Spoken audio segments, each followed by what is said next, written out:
Oh, right.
So, hello.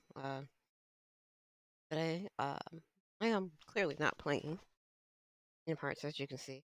Um, so we're gonna go and play Highway Blossoms.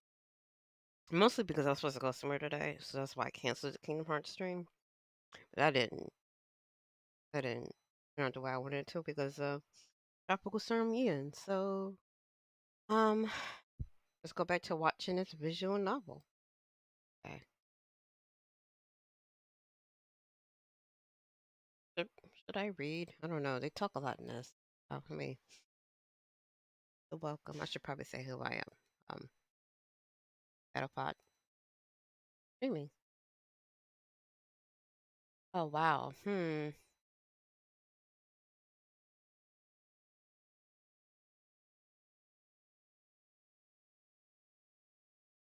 That I don't. I need to change it. Hold on.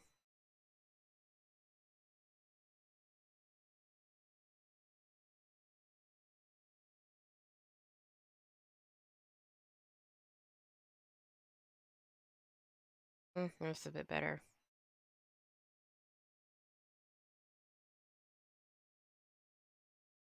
Okay.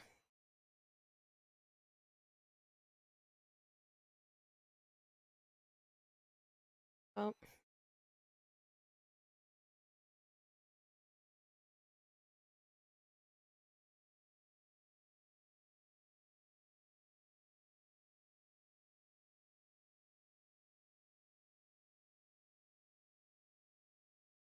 Mm,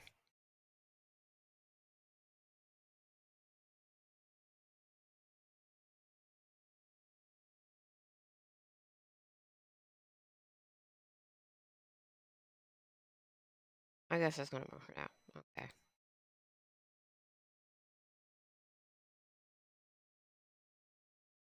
Don't really like this gap here though, but we'll deal with it for now. Um. Okay, so let's go back. It's been a while since I played, so I don't actually remember where we are. I think we finished talking. Yeah, yeah. Okay, so we did the um reckless drive with the motorhome against Mariah, and now we stopped. Um.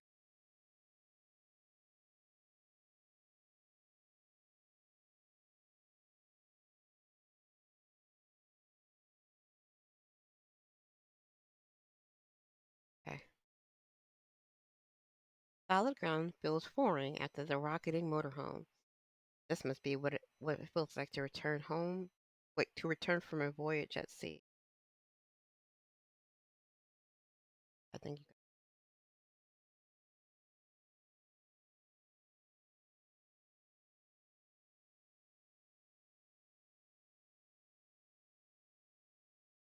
Oh, also, if my power goes out, I am so sorry. But that doesn't happen. You know.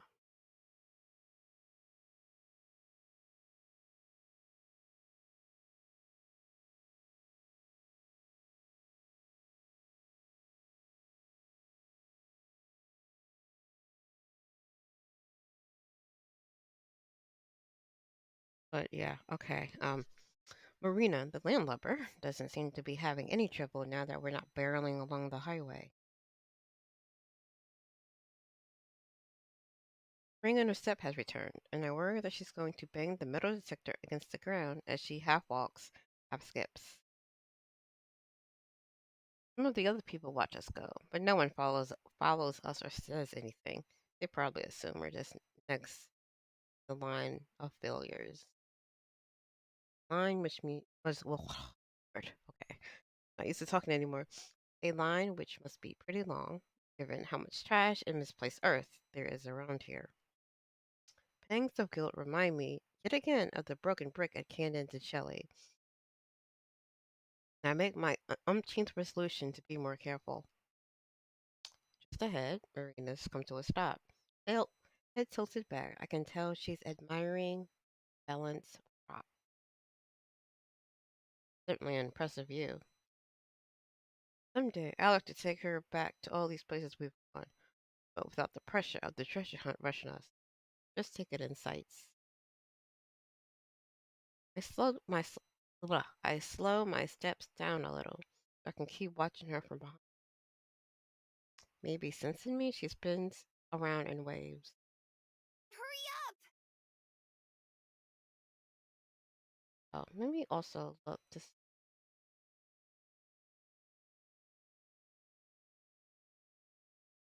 um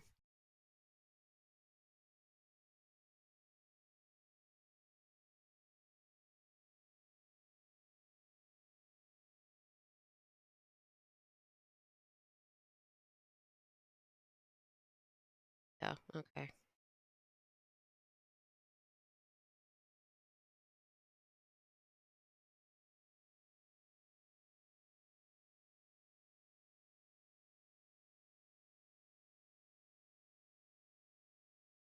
Up.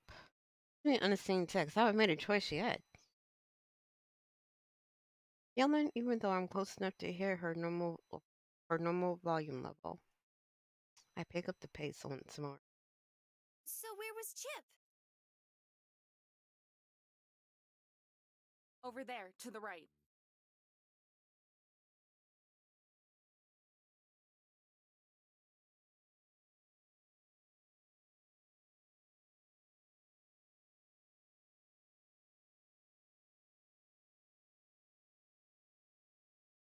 There's a large stone wall besides the balance rock itself, with a short slope between them. It was right at the edge of that little hill.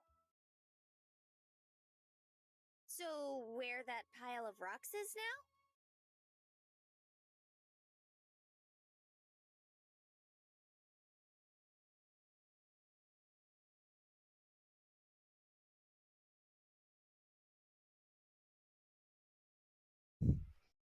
Yeah, I guess so. Yep, that's the spot. You can't tell that there used to be anything here.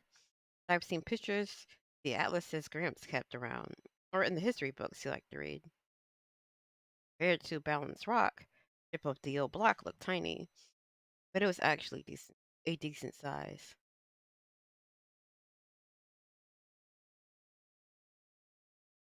Why is my computer freezing? Okay, let's. There's a pile of stones at the base that are probably chips for me. They're indistinguishable.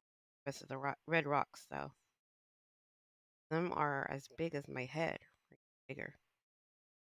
Hard to tell if anyone else has picked through here, but since there are any shovel marks or holes, I'm guessing not. Where do we start? I think for a moment. First, let's get the easy stuff out of the way. You go check that side with the metal detector, and I'll check this one. Sweep over the ground between the hill where Chip once stood and the massive stone wall beside it. Nothing. Okay, that's pretty much what I expected. I lean my metal detector against the wall and go back to the pile of rocks. Just check over the places that I uncover, okay? Rena nods, holding her detector at the ready. She reminds me of a surgeon about to perform an operation. I release some of the rocks with my feet, but most are so big that I have to stoop down and use my hands. There are more of them than I thought, and I'm soon sweating sore. Do you want any help? Nah, Panting. just keep scanning. She does, dutifully retracing my steps. Still, nothing. After a couple of minutes, I stand up and take a swig from a water bottle. Glad I remembered to bring them this time. Marina sits down her metal detector to do the same. You think Tess and them are okay? Why wouldn't they be? Don't you think Mariah's gonna flip out when she realizes she took the wrong turn?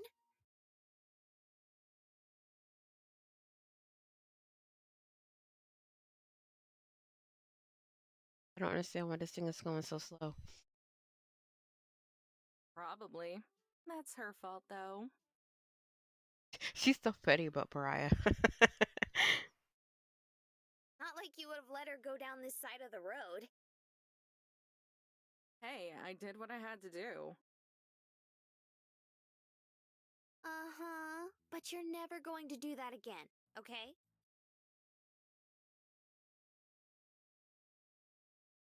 If we get the next treasure too, I won't have to. When we get it, you meanie. Right. When? Only one more to go after this. One more frantic search, and then I drain my water bottle and crumple it up before shoving it into my pocket. Thanks for not littering, Amber. That was great. Break's over. Back to work. I pop my back and resume moving rocks out the way. I've been moving. I've been working on the out. Wait.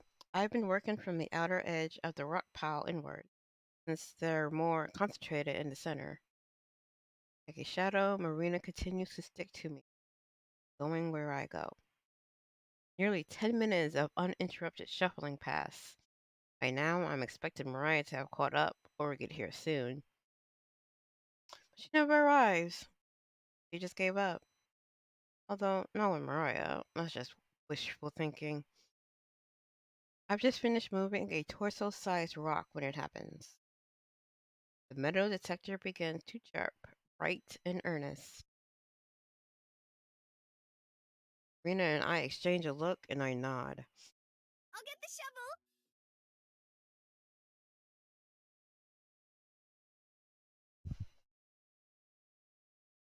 Is leaning up against the wall by the second metal detector. Marina grabs it, starts back towards me, and doubles back to set her detector aside as well.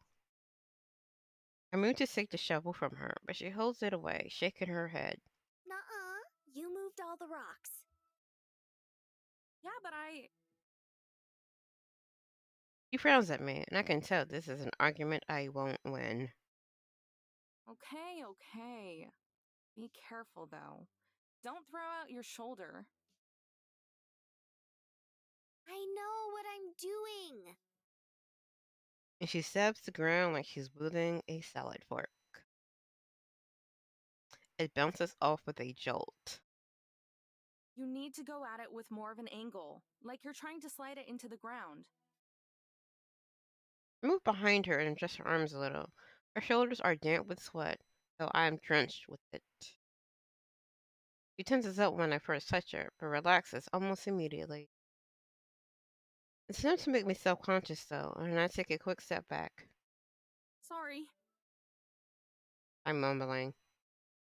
Oh, no, you're fine. You just surprised me. Her voice is higher than usual. It's okay. You should have it now. Okay, come on, Peter. Why are you doing this?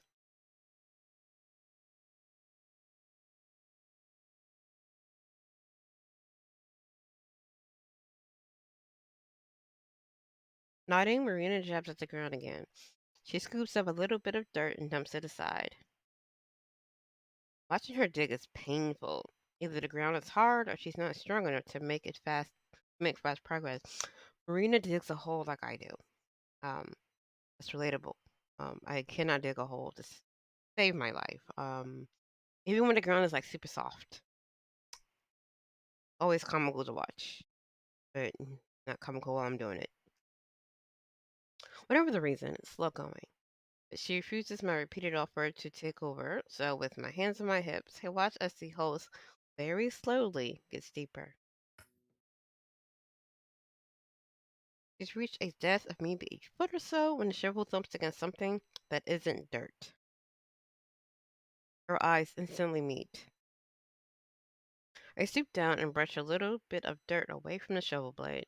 Sure enough, I can feel rough wood just under my fingertips. Is it? Yeah, it is.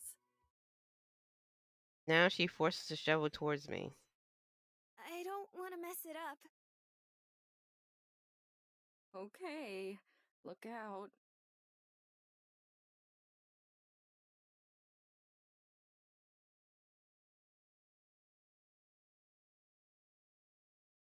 She steps back a couple of feet, but leans forward to watch. I scrape at the dirt around the spot that we hit, trying to find where the edges are. Once I revealed one corner, I started to dig off thin slices of dirt next to it. Soon the outline of the whole box is visible. I hear Marina suck in a sharp breath. My heart is pounding with the same cautious excitement I felt at shipwreck. It hardly feels real, and yet, oh, there's only a 10% chance that I'm dead, and it isn't it. Wait, what? Well, there's only a 10% chance that I'm dead, and it isn't. Okay. I lift the box out of the ground with the blade of the shovel. Marina plucks it off. It makes a familiar rattling sound as she moves. Wow, that's high pitched.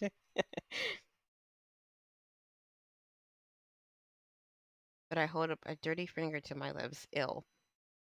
Ill. Not yet.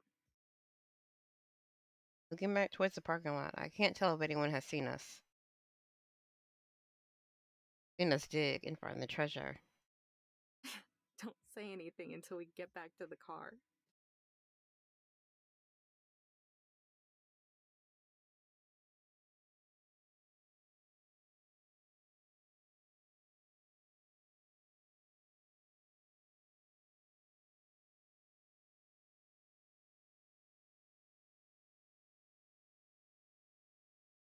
She's a quivering leap of excitement. She manages to keep her mouth mostly shut for now.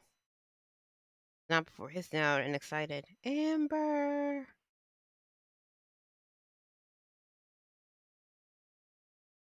I just smile, hoping that I look calm. Marina carries a box and crook of her arm like an infant, doing her best to keep it hidden from onlookers as we head back to the motorhome. She carries a shovel in her free hand while I have both metal detectors. I don't even notice the soreness in my arms. Though it's not the first time. The excitement of sitting down in front of a sealed box of gold feels fresh and new. This one feels heavier than the last one and rattles less, like there's not as much empty space. Without being asked, Marina retrieves the screwdriver and hammer that I've been using to smash the locks. She sets them down in front of me, but I offer them to her. Here to do the honors? You sure? But she takes them. Yeah, why not? Her face lights up with a look of happiness that's worth more to me than gold. I didn't know it was. If I had known it was that big a deal to her, I would let her do this back at Shiprock. It takes her a couple of tries, but she bashes the locks off without even damaging the rest of the box. She looks to me to open it, but I shake my head. Nope, that's all you. But she shakes her head too. We worked together to find it, so we'll open it together. Places her hand over mine, guiding it to the lid. Ready? Yeah. She maneuvers my hand to flip the box open. Full of dust-colored nuggets, like a moldy fast food meal. What? That metaphor. Okay. I take one out, bouncing it in my palm and feeling the heavy softness that's almost familiar by now. Then I pass it to Marina, who treats it with her usual reverence. She gently sets it back. She gently sets it back into the box and then smiles. We're pretty good at this whole treasure hunting thing, huh? I shut the box and nod. Yeah, we're not bad.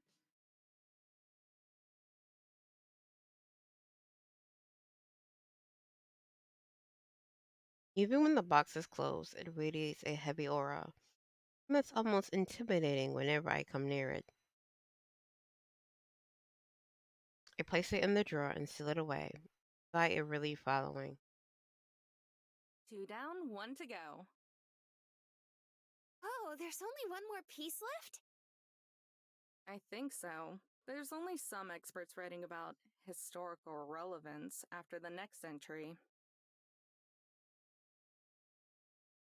Flopping down on the couch next to Marina, I take a sip of my coffee and flip to the final entry of the journal.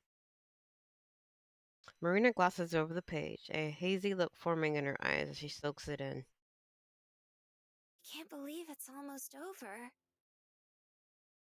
Yeah, it's weird that it hasn't even been that long. The motorhome goes quiet, the buzz of the generator humming in the background. Well, it's not over yet. We still gotta figure out where it is, and then there's still the search. I think Marina's enthusiasm is becoming infectious. She simply nods now. She simply nods, now just gazing into her lap. Well, let's see what it says. After several days of travel, I believe I have finally arrived at my first destination. It's well known that I have an astute eye for location. After all, that's how I found my precious bounty. So it is no mistake that I easily found the perfect hiding place within its valley. I arrived on horseback at the blistering peak of noon, looking for shelter from the coming night. I began noticing something different, something distinct. Crimson, all of it. Shades lighter than pink and darker than blood. Color stained it all, from giant immovable stones to the tiniest grains of sand. It was as if the land had absorbed the sun's heat and reflected it outwards. Even at sunset, the cave I settled in it emanated a bright red glow that speckled out from its opening. That night, as I lay down on the ground, watching the flames of my fire shoot up to the cave's roof, I wondered if there were more places like this out in this unsettled land.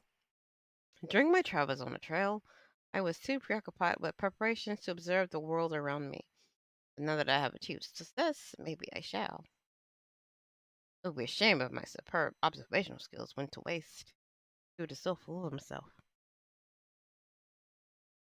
I was never certain about the other locations, and considering how many giant rocks, canyons, and arches are in this country, most of them are probably just a fluke.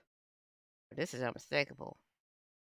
The vivid and breathtaking imagery, constant allusions to flame, and most importantly, the heat. He hid it in the Valley of Fire.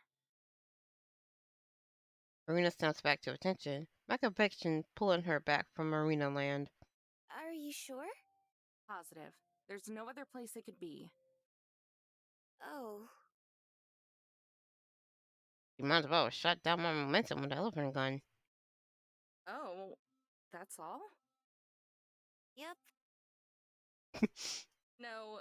Ooh, what's that? A place always on fire? She narrows her eyes to an unimpressed squint. They could shoot lasers, they would be right now. Amber, how dumb do you think I am? I didn't say you were. Always on fire, really? Now I feel dumb for saying it. Probably should. Ouch. Her enthusiasm is infectious, and so is my unrelenting realism, corrupting her innocence. By the way, what's the Valley of Fire? Did she not grow up in the state? Does she know nothing about any of the landmarks? Well, maybe not too infectious. Massaging my scalp, I shake my hair, hopefully creating enough new wrinkles in my brain that will help with explaining this. Alright, so take a whole bunch of rock, sand, and dirt, okay? Okay. Now make most of it red.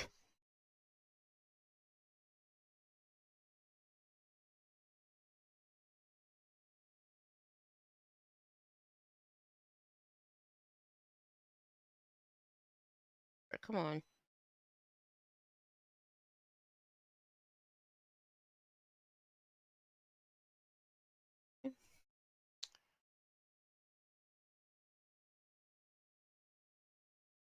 I should probably change this part too.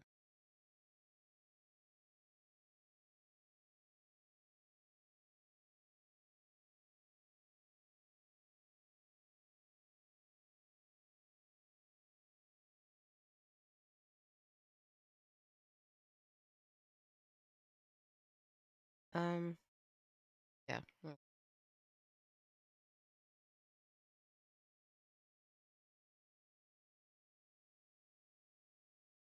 My explanation is met with a vacant stare. I swear, it's a lot cooler than I'm making it out to be. It's just kind of hard to explain without pictures. Don't worry, I believe. Sounds awesome. Where is it anyway? A little ways into Nevada.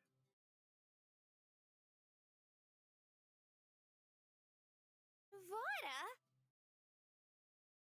Her knees bounce, jolting the table. Are we even old enough to gamble? What?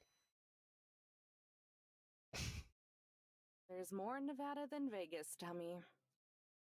Still, isn't that pretty far? That might work to our benefit. I'll need to check the map again, but I think we'll be passing by a place I want to check out. Her voice brightens. You actually want to go sightseeing? Don't act so surprised. It's not like I was gonna make a straight shot for California before I picked you up. Besides, I think you might like it. So she does like virtually everything. It's a place called Zion. That automatically makes me think of the Miseducation of Lauryn Hill. Good album. It's a national park here in Utah. I hear it's a hell of a lot greener than the places we've been through. So is this Utah? I thought this was Arizona. Now I'm confused. Where are we at now? I know we're in a rush, so we won't stay very long. She's going to burst from excitement, and I still can't resist messing with her. Dude, I guess if you don't think we can afford the time. I expected her to throw herself at me, hug me, squeeze me with all the energy and happiness she usually does it with. But she doesn't. Sitting perfectly still, Marina takes a single breath and gazes at me with a smile. I've been surrounded by desert all my life. Seeing green for once would be nice.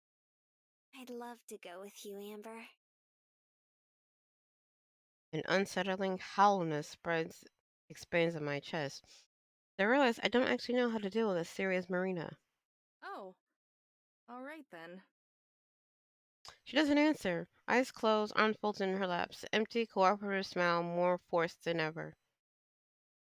Well, there's still a lot of hours left in the day. I'm not sure if we'll make it in time to check into the campground, but we'll be close enough that we can do it in the morning if we leave now.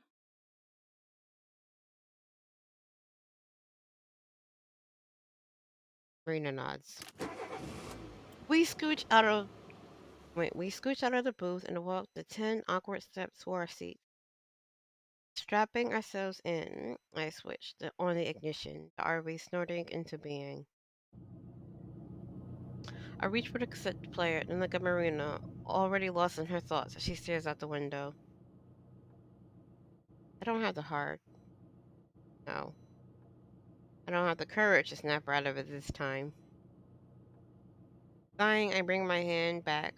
Without pressing play, pull the motorhome into drive. It's too bad, too.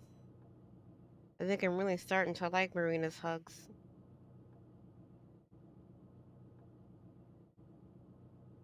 Hours and several cups of coffee later, we arrive at our destination. Or at least close enough to easily check in the morning, yet hidden enough not to get towed. Marina looks to the window, but her eyes drift back over to me, then mine to hers. For one, drawn out second, her eyes are interlocked, petrified by the other's stare. Then, time continues. Our heads soaring in the other direction so fast it takes my mind a few moments to catch up. The side of her cheek I can still see is flushed. Listen at the wait, glancing at the rearview mirror, I find mine are too.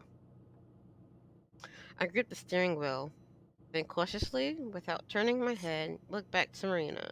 She notices. Our eyes connect again. Blush, rinse, repeat. The past 4 hours have been excruciating, especially while fighting the urge to throw on music. We're at the awkward stage of this relationship. I wanted to give Marina the space she needed to say what she has to, or give myself the space to blurt out what I need to say. It was just again. Marina looks. I jump. We blush. Never the right time. Deciding I've had enough, I hop out of my seat and stretch. Marina follows. I grab my mug from the holder and drag myself across the scratchy carpet to the sink. A small jolt shocks my finger as I reach for the faucet. Smoke slips from my hand and crashes to the counter, splashing coffee everywhere. Flipping it and break. Crap. Let me help.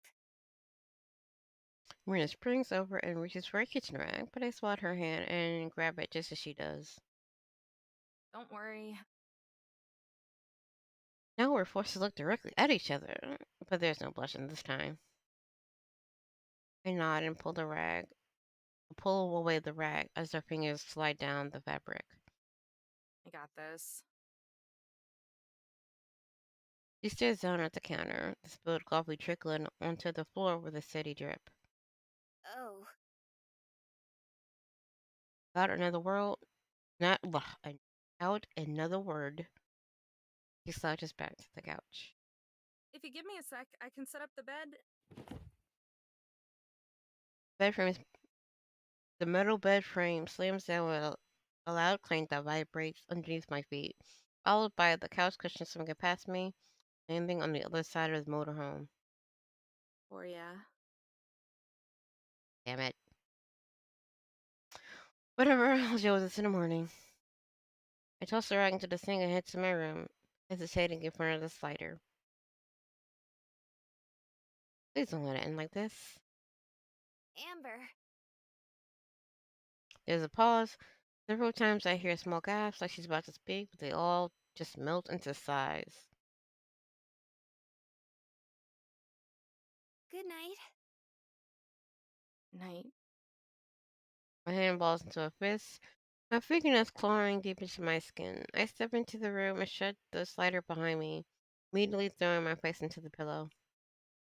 I can feel my heart pounding as I roll onto my back, lying there twisted up in my sheets. It just keeps beating and beating, never settling down.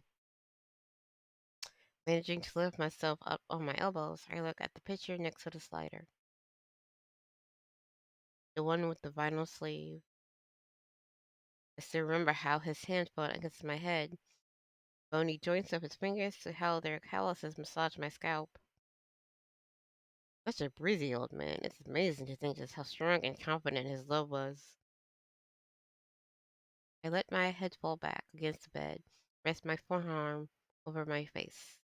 Oh man. What am I gonna do, Gramps?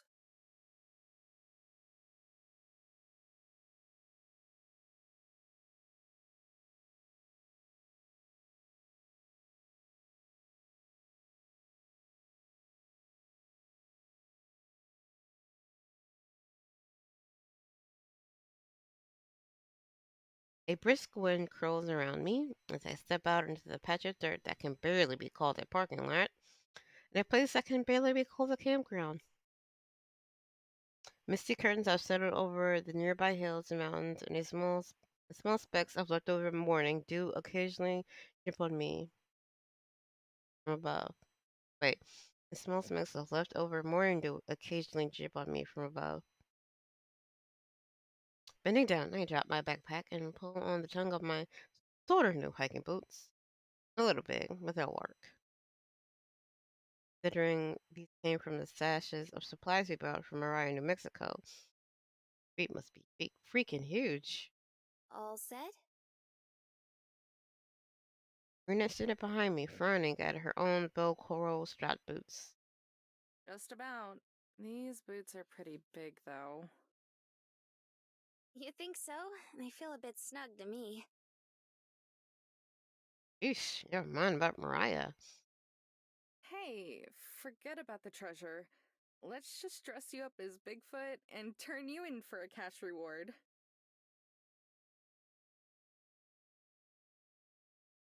The joke is awful, and I know it.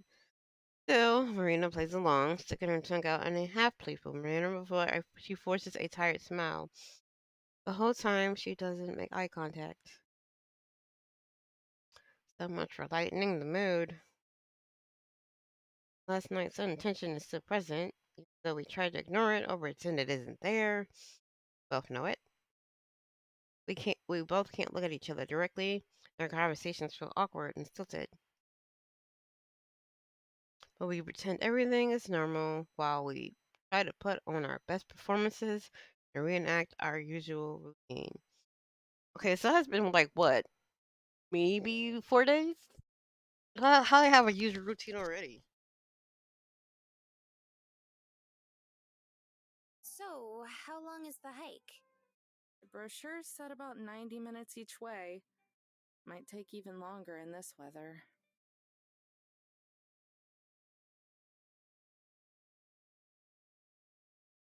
Oh, thing to add. Captions. Right about that. Oh, okay. Next year, to add captions.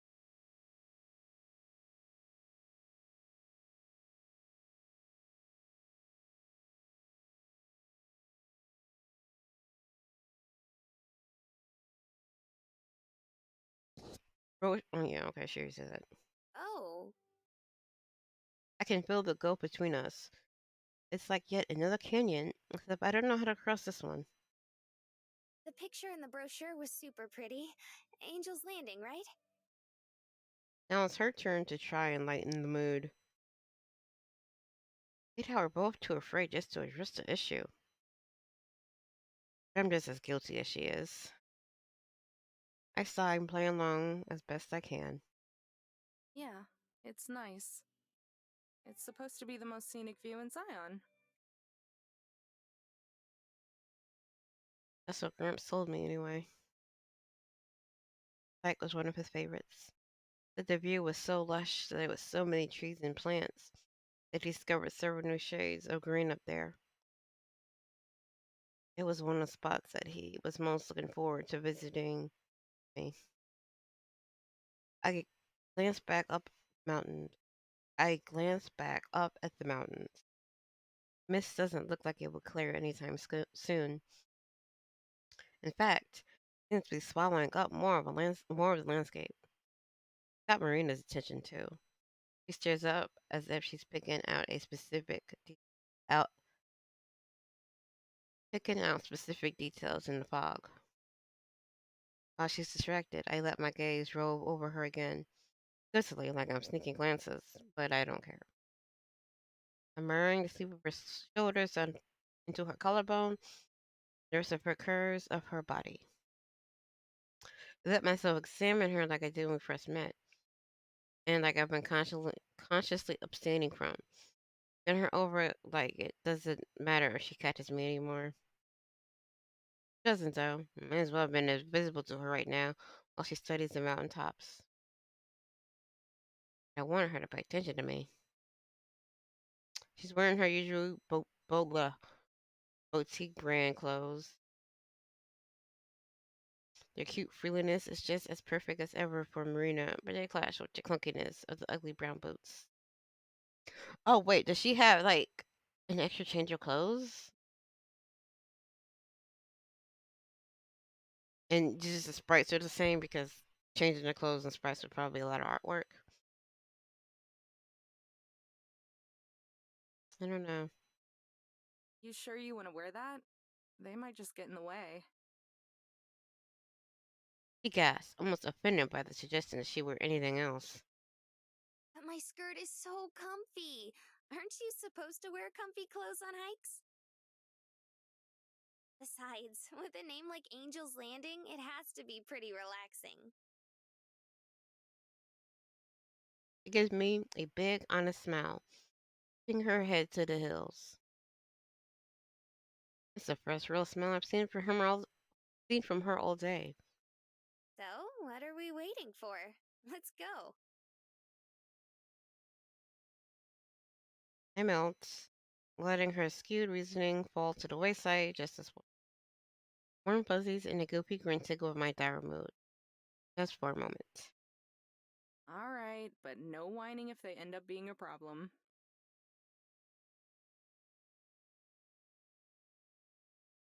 Flinging the backpack over my shoulder, we head for the shuttle that leads to the trail. Logs in a stone fire pit adorn the side of each lot that we pass. Maybe when we get back, we'll go to the camp store and pick up some supplies to roast marshmallows. I think she'll like that. You know what? I could use some roasted marshmallows, honestly. I don't think I've ever done it before. Rena's heavy breathing guides me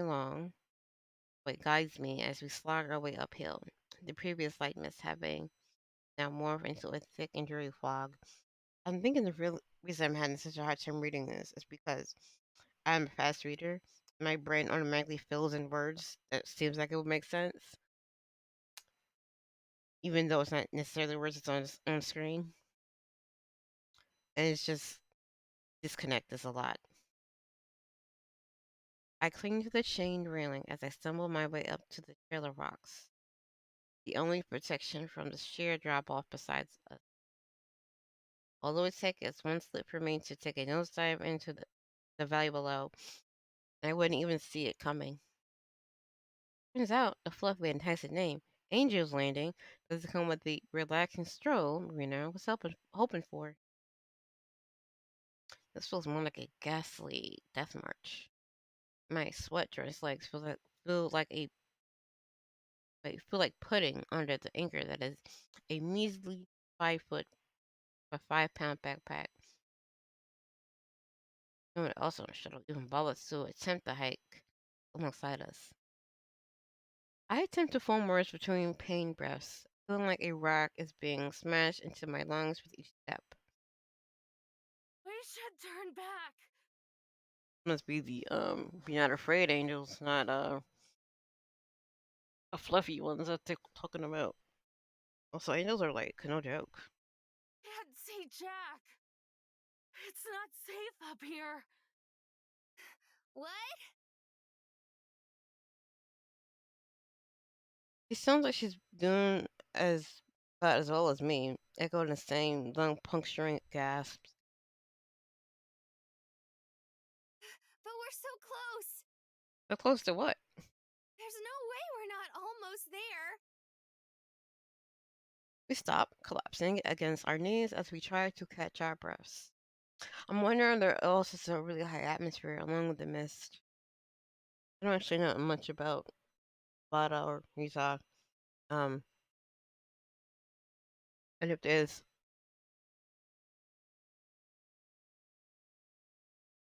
if it has low or high altitude or not. Not gonna mean a lot if we end up falling off a cliff. See, I couldn't do this because I'm always weary of going up high with this no railings and doing that where there's a mist and it's like 5 feet of area to walk. No, I'm not doing that.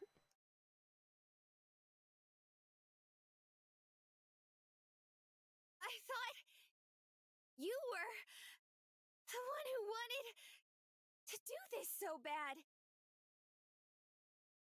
Every couple words are punctuated by her gasping for breath. Yeah, but Amber, please.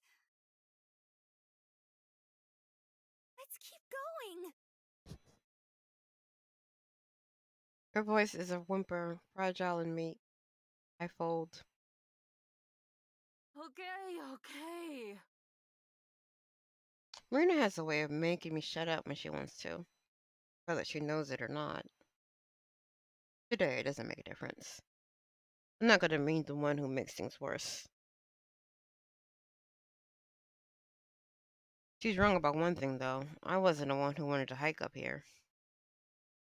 Gramps was. It's easier after our break. Trail begins to plateau. Oh, Lord, that's loud. And the steepness evens out, fading behind us into the return trip. I think we're already here. See? What did I tell you? Marina darts ahead, disappearing into the fog so she can look at the mythical view that the brochure and I have preached to her. Okay, yeah, no, I can't do this right now. That is super loud.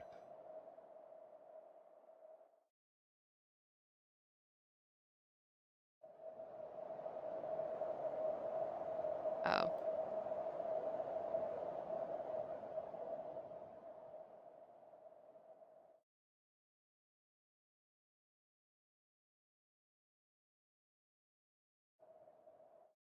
Okay.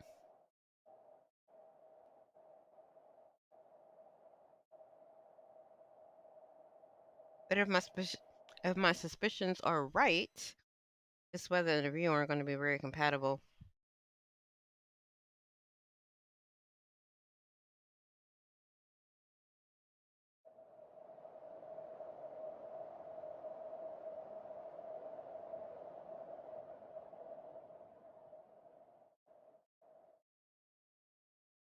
Not what I.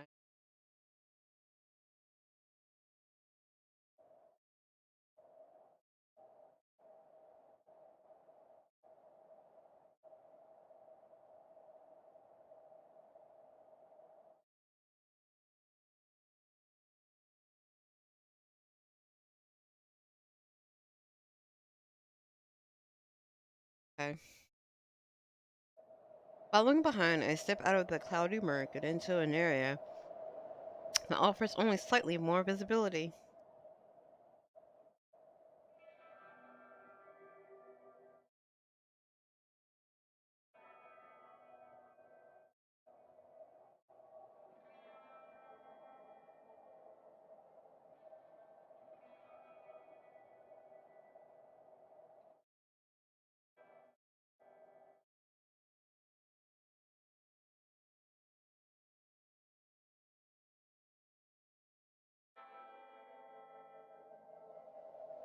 Mm.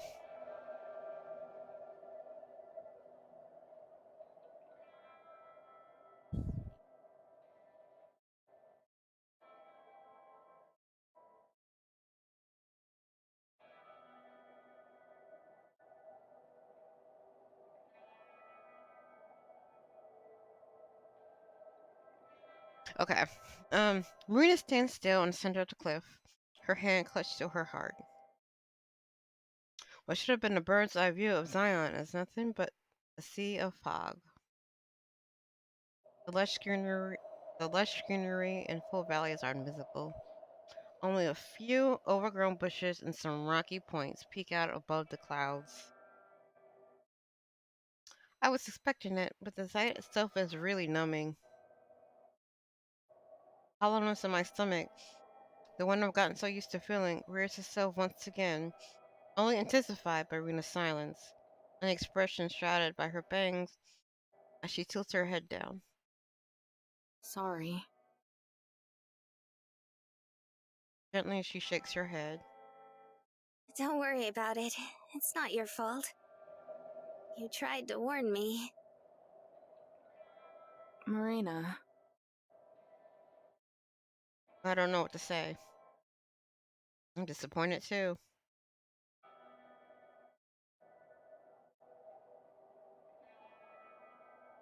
There were lots of places Gramps always talked about visiting. After we settled down and kicked back for a few years. After I finish repairing the RV. After I get better. Place came up more than the others, though. Not just Zion, but the landing. Kept saying we're going to hike up here, a picnic. Maybe watch the sun come up. Slight smile comes to my face as I think about him trying to make that hike. I'd have liked to see the geezer try. While I'm not a big enough sap to try and make all of my Gramps plans happen now, would have been nice to see the view. With Gramps, Marina, and everything that's happened over the past month, it just seemed fitting to make the trip. Angel's Landing. I glanced back to Marina, the hand that was clutched to her chest now stretched outwards, grasping at the empty air. A slight breeze blows through, ruffling her hair. It looks beautiful. Looks idyllic.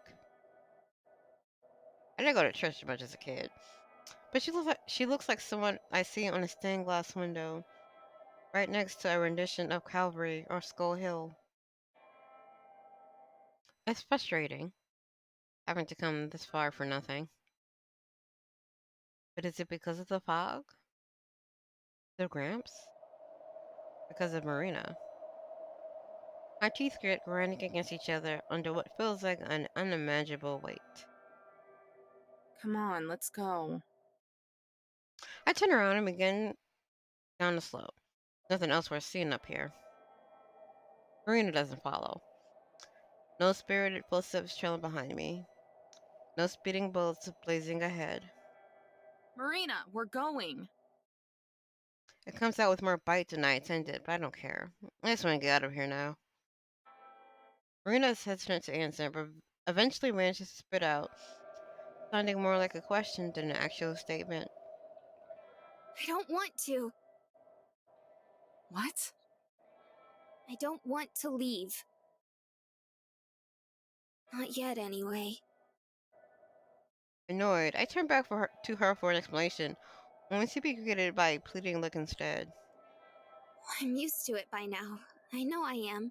But do you think we could wait a little longer? Just to see if the fog clears?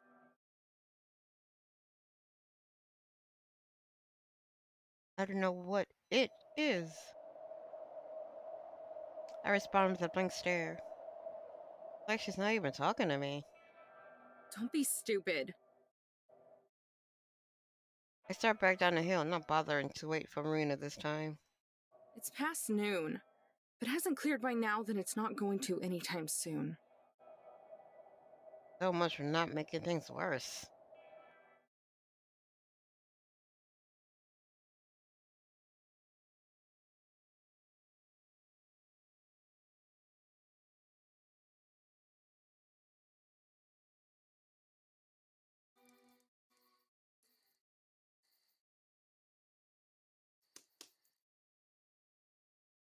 I noticed a fire with a stick.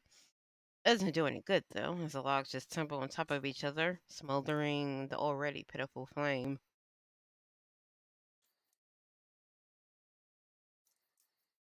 What is something burning? I'm gonna be right back. I need to make sure nothing is burning in my house.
Okay.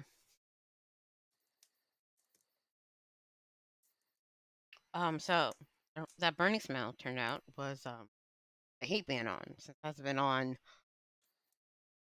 since February, March. So it had that weird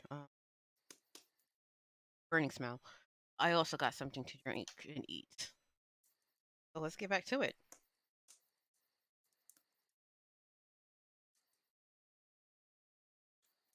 For a moment, our lot is only lit by a few remaining embers. And sighing, I grabbed a bottle of lighter fluid and poured it onto the ashes. An artificial flame roars into existence, then peters to the side of a pathetic candle flicker just as quickly. I plunged the stick back into the fire, scraped cinders from the glowing wood.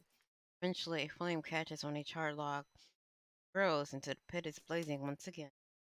Aha! About damn time.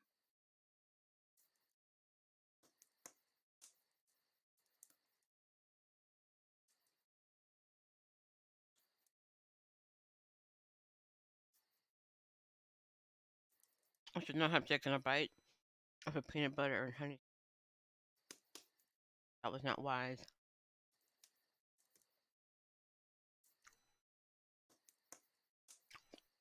Not because it's not good, because wow, you cannot suck immediately after.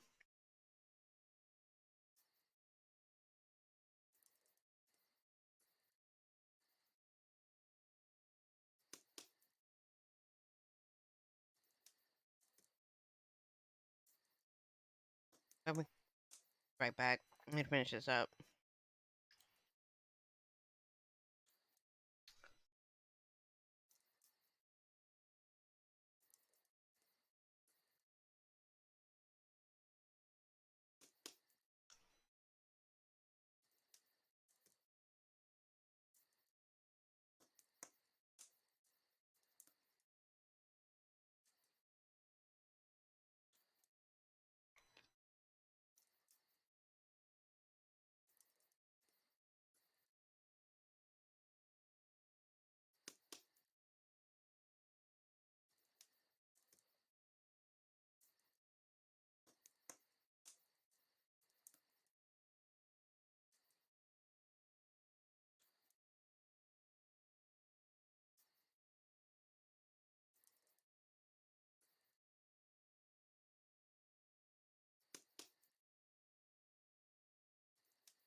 Oh my goodness. Okay.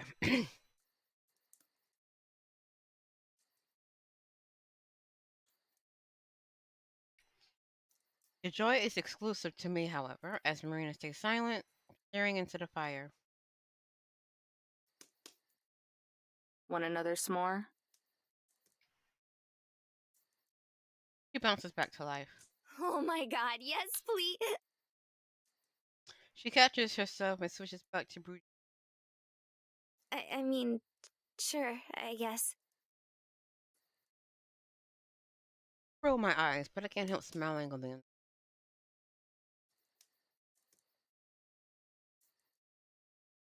No matter how hard she tries, she's still the same Marina she's always. I grab a marshmallow and stick the end of it on a bed coat hanger. What? Is that the normal way to make it? I thought using sticks was the thing, or maybe that is the way you make s'mores. You roast marshmallows. I don't know. I'm not a camper. Without another word, she slaps it in fire.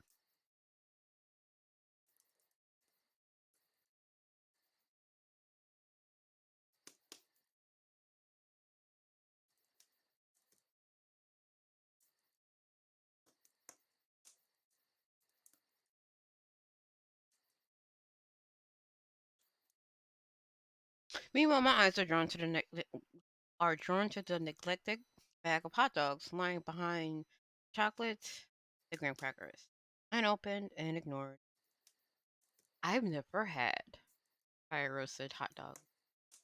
I would love some. I do that all the time when I make eggs and franks. So having that fire roasted would be pretty awesome. But no one in my family likes going camping. I bought them because I thought Marina would like the variety, but I should have known that she would only go after the marshmallows. Been devouring them. She opened the bag when we left the store, and it was half empty by the time we got back to the campsite.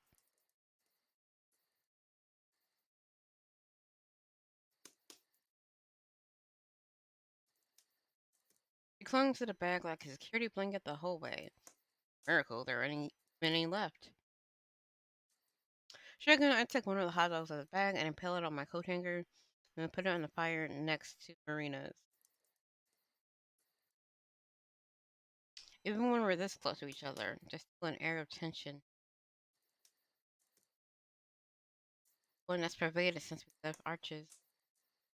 Neither of us have addressed it, but the inevitability of the treasure, big uneasiness, and hangs over us. Depressed, but it's definitely there. But it's gotten better since we left Angel's Landing.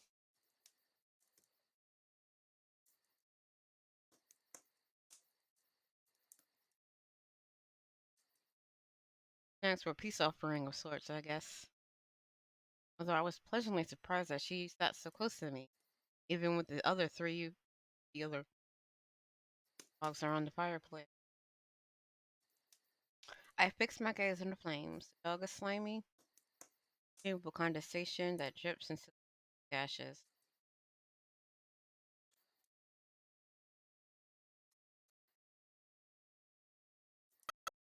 Fire! It's on fire! Marina's coat hanger wishes over me like a spastic. Hmm,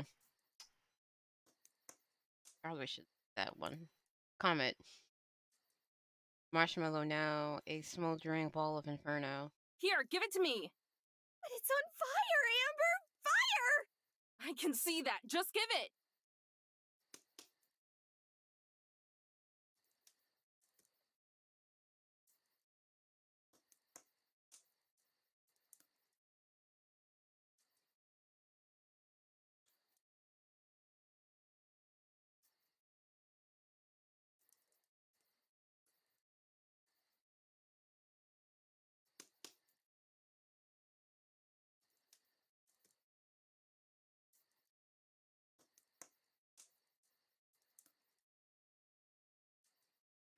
Actually,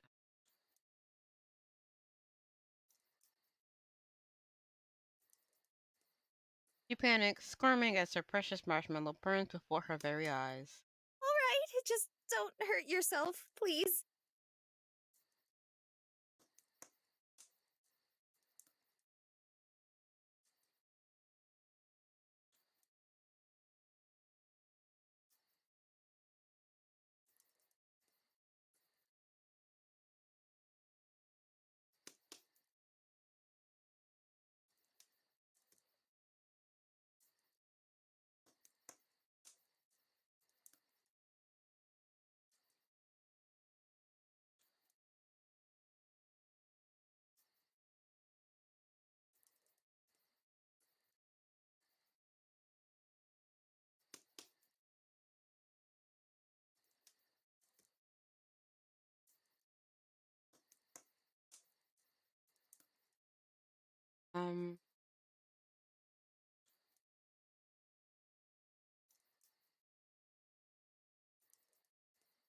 Hello. Oh, it is on. It. Mm.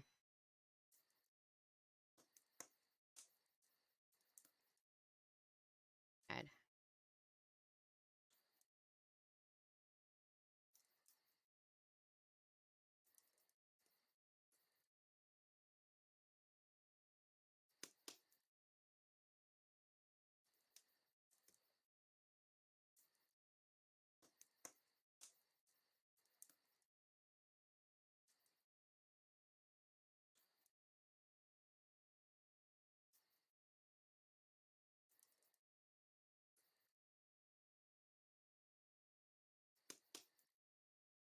Mm.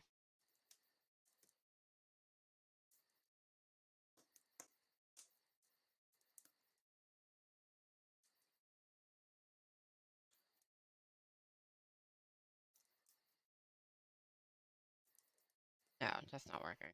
Mm.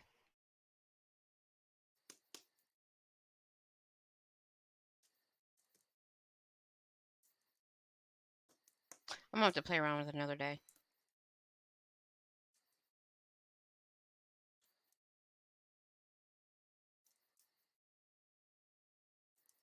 Right. But the caption itself is on, but I guess it's not showing on.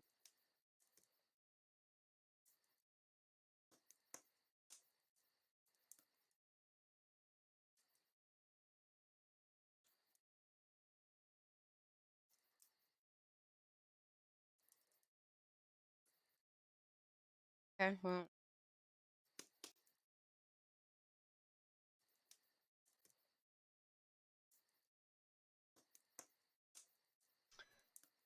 frantically she passes me the wire, biting her nails as I try to blow it out. Soon the fire clears. The marshmallows, once fluffy and once white and fluffy, now black and charred. I mean, that still sounds kind of tasty. Not supposed to be charred on the outside. Aw, now it's ruined. It's no big deal. You can still eat it. Preparing a small, I break apart the chocolate and cracker and, and squish the marshmallow between them. Ew, gross. But it's all black and stuff. Again, is that not the point of frying a marshmallow? Hey, don't knock it till you try it. Honestly, I think I might prefer it burned. That's so... ew. She gives a nervous laugh. Here, just try it. Fine, but only because you asked. Oh, I forgot to read that. Ah. Close in her eyes, she opens her mouth wide. Wide open. It's my turn to gulp. I shuffle back. Sadly trying to avoid eye contact. And once again failing. I pop the small into her mouth and let out a restful sigh. Like bubblegum, she munches on the corner of her mouth, instantly trying to dissect the flavor in her own cute. So, Her eyes grow wide in shock. It's good. Exactly. I mean, supposed to be burnt. right? Doesn't it give it a nice smoky flavor?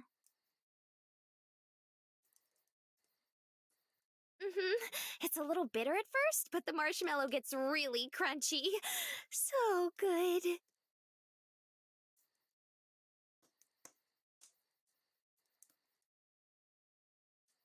I told you so. You just gotta give these things a shot. I can't believe I had my first s'more and found a way to make it better in the same day. I feel like that would take most people like a bajillion years to figure out. I don't know about all that. But it only took me one night because I got you, Amber. Oh? Gobsmacked? Founded? They're both foolish fancy words. But I think they work when trying to figure out this thing sitting beside me. Amber? You're kidding me! What? Your first s'more? Hey now, Amber. Hey now. It's not that way. Not everybody goes camping, okay? Not everybody goes camping. Well, I've seen people eat them on TV and stuff before, but Exactly, Marina. You have never ever had a s'more in your entire life. now that I think about it, I guess I haven't. That confirms it. Huh? Confirms what? You're an alien. The government has just been Rude. keeping you hidden all this time. That's why I met you near Roswell. It's the only explanation. That's rude, Amber. Rude. I am not. If I were an alien, then why do I look human? That's just a flesh suit, a disguise so you can blend in. That's mean. You can't just buy these good looks at the costume store. What's your sector ID? Is this your first time away from your home planet? Amber, stop. It's not my fault.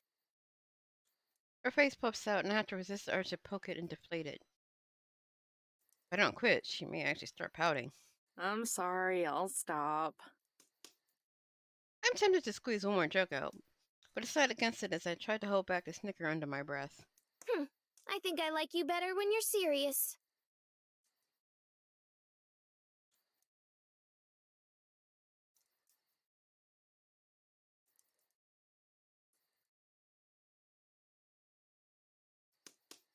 She crosses her arms, turning away, and she closes both of her eyes to block me out. Then, with a grin, one eye open, we both burst out laughing. Since the hike, the fog has climbed down the hill, enveloping the campground. Even here is carved out a small pocket, breezy chill surrounding us as we take in the warm glow of the fire. It feels nice. But for real, I still can't believe this is your first time leaving home.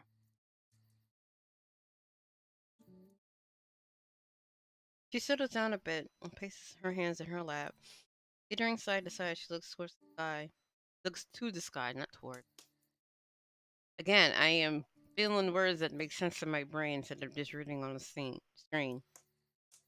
Even though there's nothing to look at but mist. Yeah, sometimes I have trouble believing it too.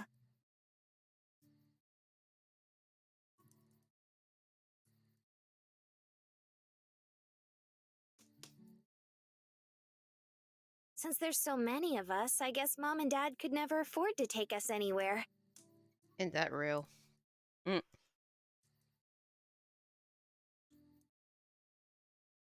What I thought. Her family is as big as she says. Not that they could just packed up and travel like me and Gramps. You said you have 9 brothers and sisters, right? Yep, there's 9 of us, plus Mom and Dad, so 11 altogether. Jesus. Right? Everyone says our house is pretty big, but it's always been so cramped that I've never been able to tell. I've never even had my own room. I've always had to share one with some of my sisters. My older brother shared too, until one of them went off to college. Is that the same brother whose car got torn apart by Mariah? He laughs guiltily. Yeah, he always called it his love wagon. Yo, If that thing was a love wagon, then my motorhome is a love palace. Ooh, that's a good name for it. Don't even start.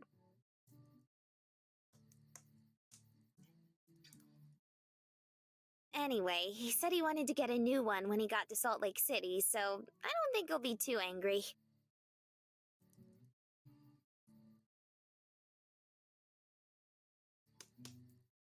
Hold on, that's in Utah too. Why didn't you tell me? The detour would have been a pain in the ass. But if you wanted to visit him, I wouldn't have minded the extra miles. Not if it was for you. Marina does a double take. Didn't realize they were giving too much away. You'd have to pay for gas, though. Marina blinks and smiles. Prices averted. Is it averted, Amber? Is it really? Nah, it's okay. I want to do this without my family's help. Besides, it's only a community college. Hey now. Don't say it like that. Your brother moved from New Mexico to Utah so he could attend a community college? Again, what's with this hate for community colleges? I don't like this. Uh-huh. He sends me a gift every month. Last month, it was a top hat. I put it right on top of the desk in my room.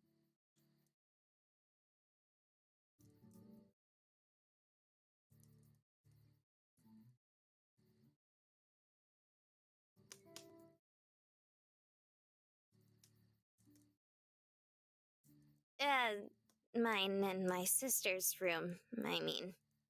Your family sounds about as weird as you. Really? Huh. Yeah, I guess we are. She beams, wearing the title of weird like a badge of honor. Because it is, in fact, a badge of honor, thank you. As a fellow weird. That's not a good thing. Actually, maybe it is. I like it. Besides, Dad keeps us all in line. He's a defense lawyer, super straight laced. You remind me of him, actually. He likes everything nice and orderly, which is bad for him because he's surrounded by us, but.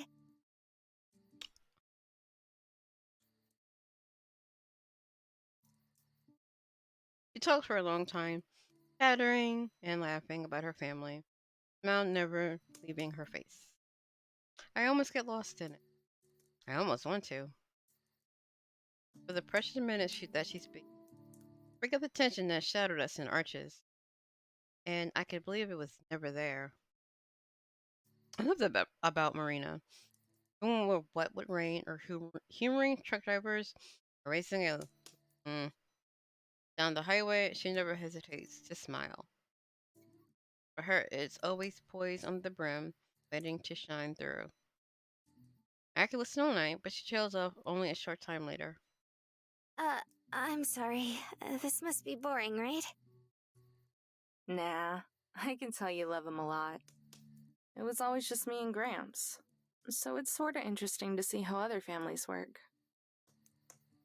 The lot falls silent, save for the crackling flames.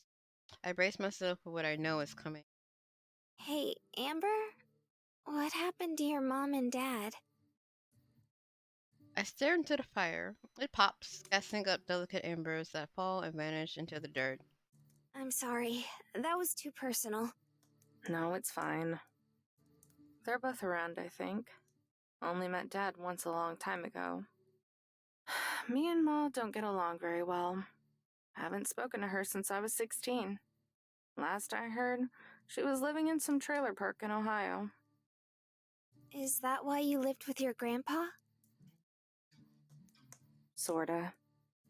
Ma always had her issues. So the court said Gramps could take care of me when I was a baby. I stifle a laugh. Not that it did any good.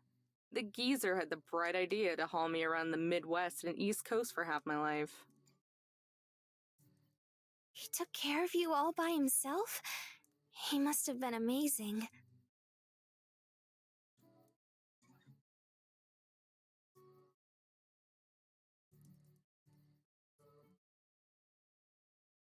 Try again. He was an old hippie who was stuck in the 70s and spent most of his time listening to weird music. Sounds just like you. Hey, watch it. If anything, he was more like you. I was always cleaning up his messes, even as a little girl, even near the. It choked down a growing lump in my throat. Even near the end. Amber, It was always just the two of us, though. Us or any random old friend he wanted to see.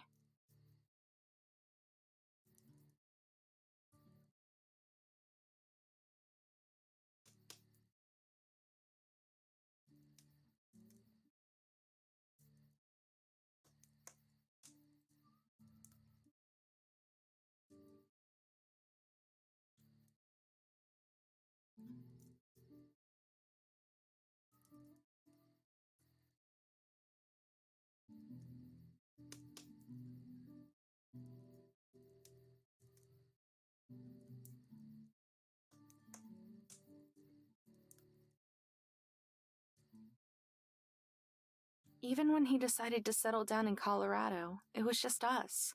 People would come and go, but it was always us.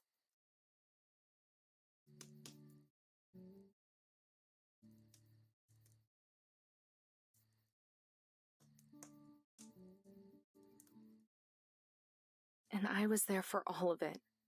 I was there for every single appointment. I was there at the hospital, and I was there at the funeral. Ma didn't even bother to come to that, but I was there. And he was always there too. You really miss him, huh? My voice lowered to a whisper, raspy and dry. Yeah. Something slumps against my shoulder. Glancing down, I see Marina's head resting against me. What are you doing? Nothing. Ah, She looks up at me. Want me to stop? nah. Keep doing it. Mm, okay. We should turn in soon. We have a big day ahead of us.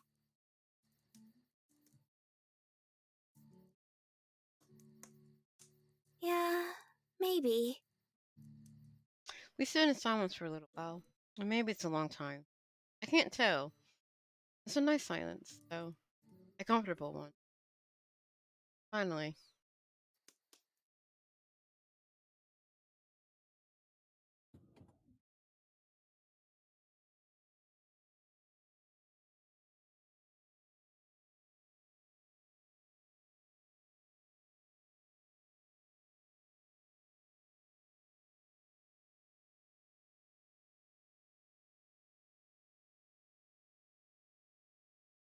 The engine dies. I can hear the power buzzing before it surges down, leaving us with the ambience of settling motorhome.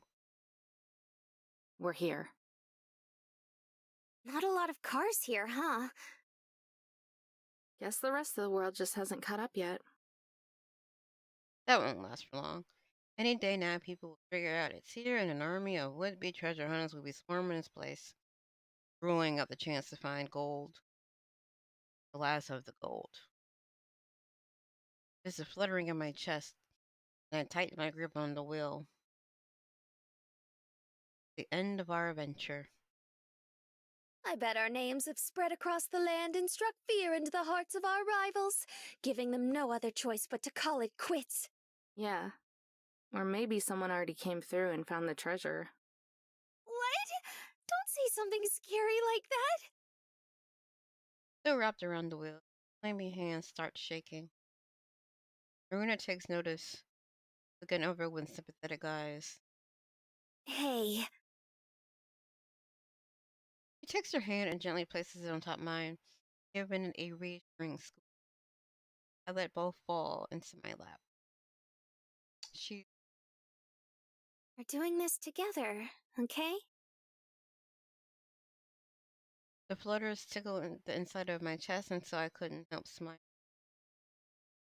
Until I can't help smiling. Right. Let's do it. Regretfully, I forced out a nod and pulled my hand out from her. It feels wrong, like I'm throwing away a precious gift.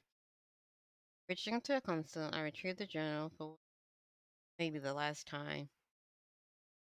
It's well loved, bent spine, wrinkled pages of a flimsy and folded corners on the flimsy paper cover. Looking back, it's been getting grown up since the moment we got it. Ever since that weird station attendant let Marina have it for free way back at the Traveler's store. I didn't believe this cheap thing was on the road to something so valuable. Was the roadmap to something so valuable. Taking a deep breath, I skim over the photo entry.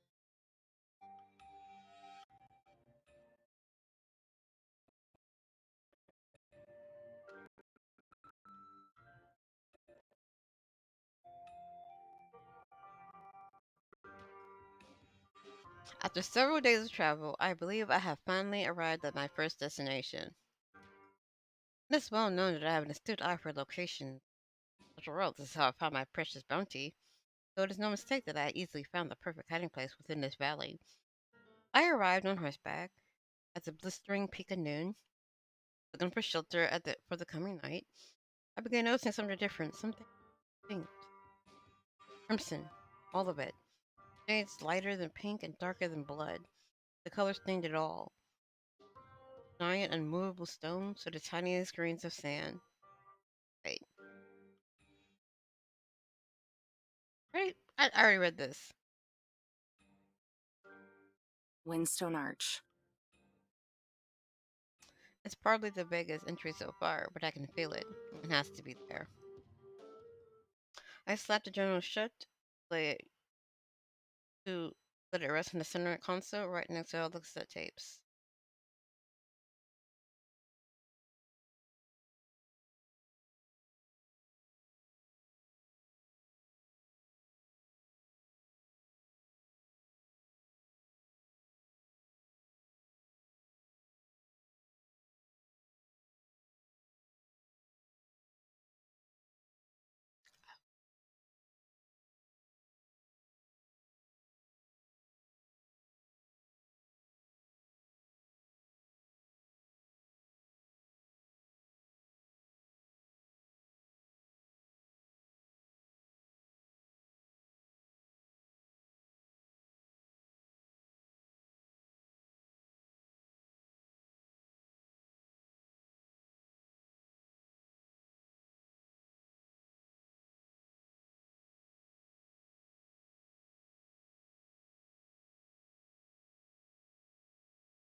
Okay.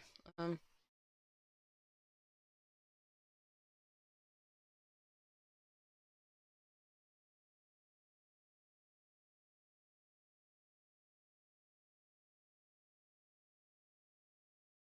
so much things to do.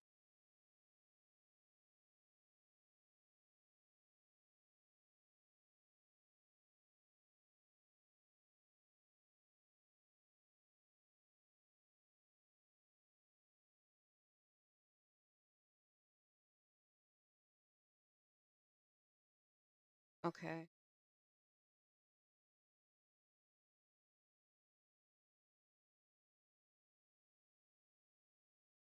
Bruna and I look at each other, now sharing the same piercing determination. All right, let's get this show on the road.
Okay. There's little lack of crowds. Getting around it is a lot easier than usual, now allowing us to take in the scenery for once instead of slogging through zombified hordes, even though there's not many people around. somehow feels fuller. Everywhere we walk, we're surrounded by layered dunes and sandstones towering over us, striped with faded reds and calico browns. Honestly, I would like to actually see this place. It sounds really pretty.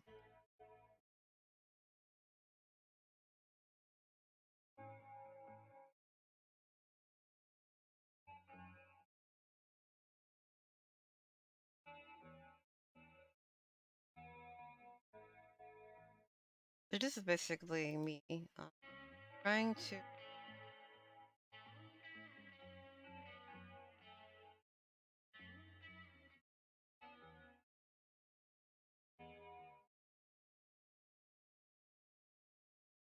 make this a little bit irritating. Okay, have to play around with it because I don't like how this box looks.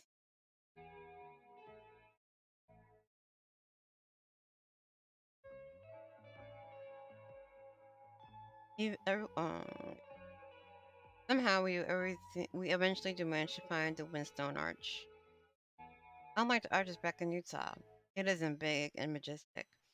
An upside down horseshoe that lords over us as we look on in awe. Not even an arch, so much as it is a cave, really. Jagged, overgrown rock with a few crevices big enough for a person to enter. Still, despite this, despite the fact that it doesn't compare to the size or grandeur of everything else we've seen together so far, despite it hardly took us any time at all to find it, it's still imposing. The longer I stare at it, the bigger it gets, judging us. It isn't calling us to question our abilities or if we can't find it. It's gauging us to see if we're ready. See? I look over to Marina. A small bulge forms in her throat before she swallows it back down. Is she? I return my gaze to the arch, asking the same questions over and over in my head. Why? Finally, we look at each other. Marina readies the metal detector strap to her back and gives me a nod. I return. Even if we aren't ready, even if this is the worst mistake of my life, it's something both of us have to do. Our steps in sync. We march over the rocks and desert shells before crouching into the cavern.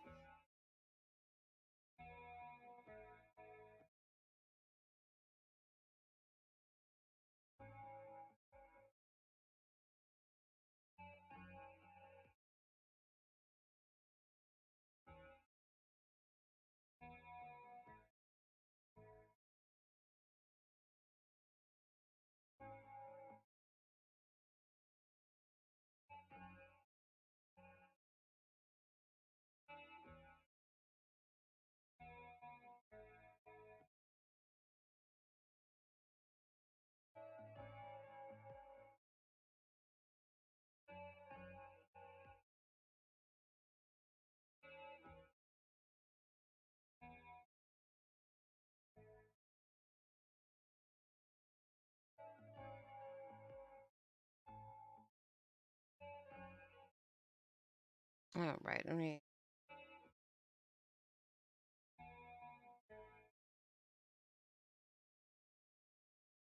Light squeezes into the cave, dyeing the rock columns red. Una begins scanning with the metal detector, and contently for a beat. The narrow space forces us to huddle together as we our way through the arch, repeatedly brushing against each other. At first, it's accidental, but I find myself craving it more.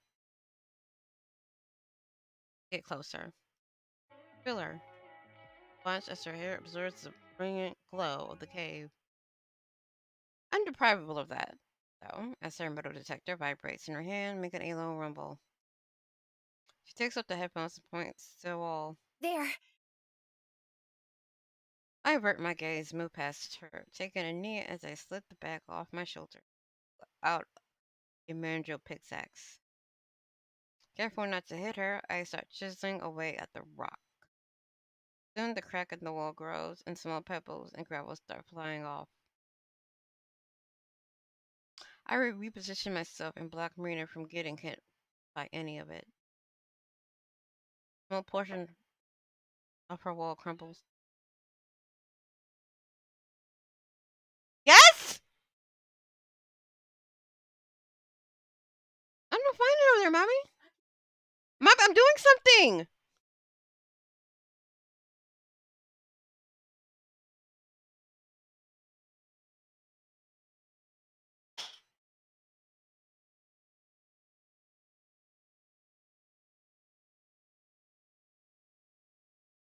One portion of the wall crumbles away, and after a few more strikes, reveals a hollow space. It's big enough to squeeze your head into. This is going to suck of some creepy things gone and make its home in there. Shuddering, I reach into the space and feel something square and wooden. And budging, it comes free and easily slides out. Box. Its familiarity is expected, but it doesn't stop my heart from leaping any less. Home Marinas, who squeaks out a gasp. Ready?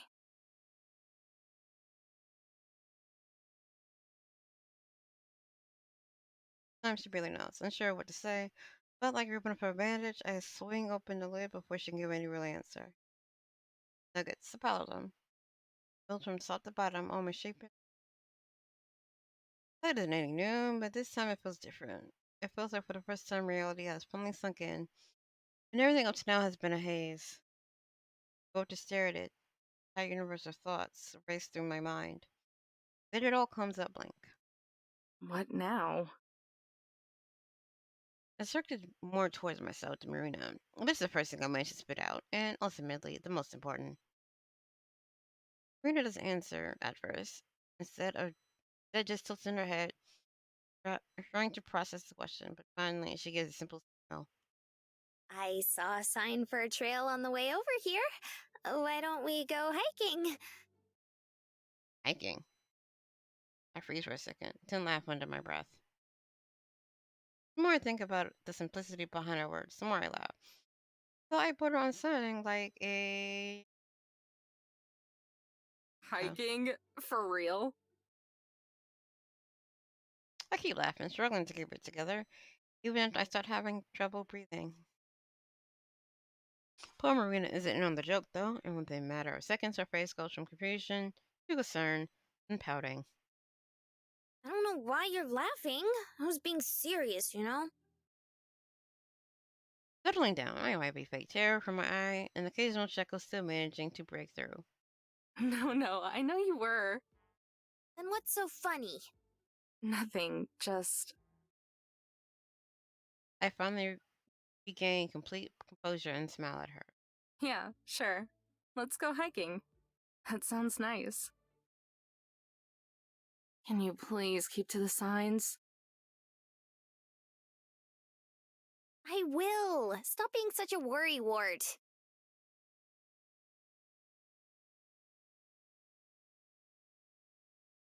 Marina skips through the sand, gleefully oblivious that her trail is a badly marked patch of dirt over the plains of the Mojave? I don't actually know how that's pronounced. Another one of the words I've read before, but never actually heard aloud. That's what you said last time. If you're not careful, we're gonna get lost. Again. Aw, you didn't like those old cabins we found? It gets old after the second time, Mare. It kills daylight too. The sun's faded to orange, and it will soon sink out of view. There's no way we're getting back before dark. Hey, maybe that's not such a bad thing. Already found the treasure, so spending some time with Marina is a nice reward.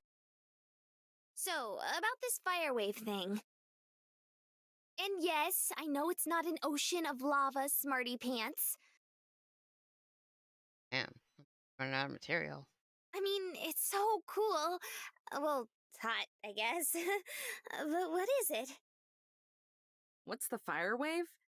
It's a, uh, windy thing that winds around rocks and stuff and looks like fire.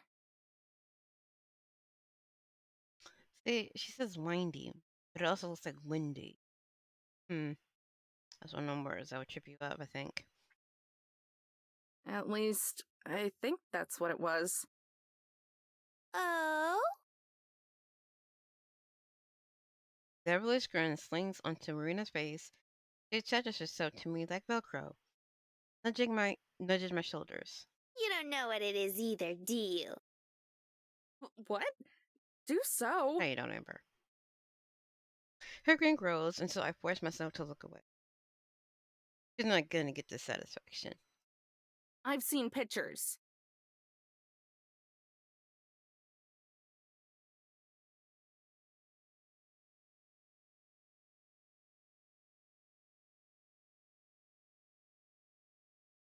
Oh, you've seen pictures? What sort of pictures? You know, the picturey kind. The picture. Okay, Amber, you're not helping your case here. I can just feel her reveling in this.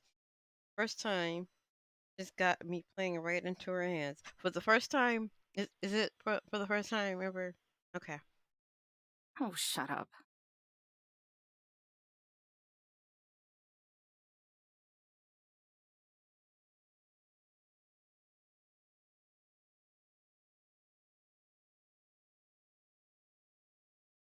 I feel a slap against my wrist in a tub. Looking down, I see Marina's bright dimple shining through her round cheek. But, okay, that's a very weird statement. Why don't we find out together? I'm stunned. It's a position we've been in before, but it's supposed to be the other way around. I'm always pulling her. That's my job. Now it's her smooth fingers locked around my wrist, her fingers grazing above my skin. Realization doesn't even have time to sink in before she propels herself forward, me in tow. Hey, wait! Hold on!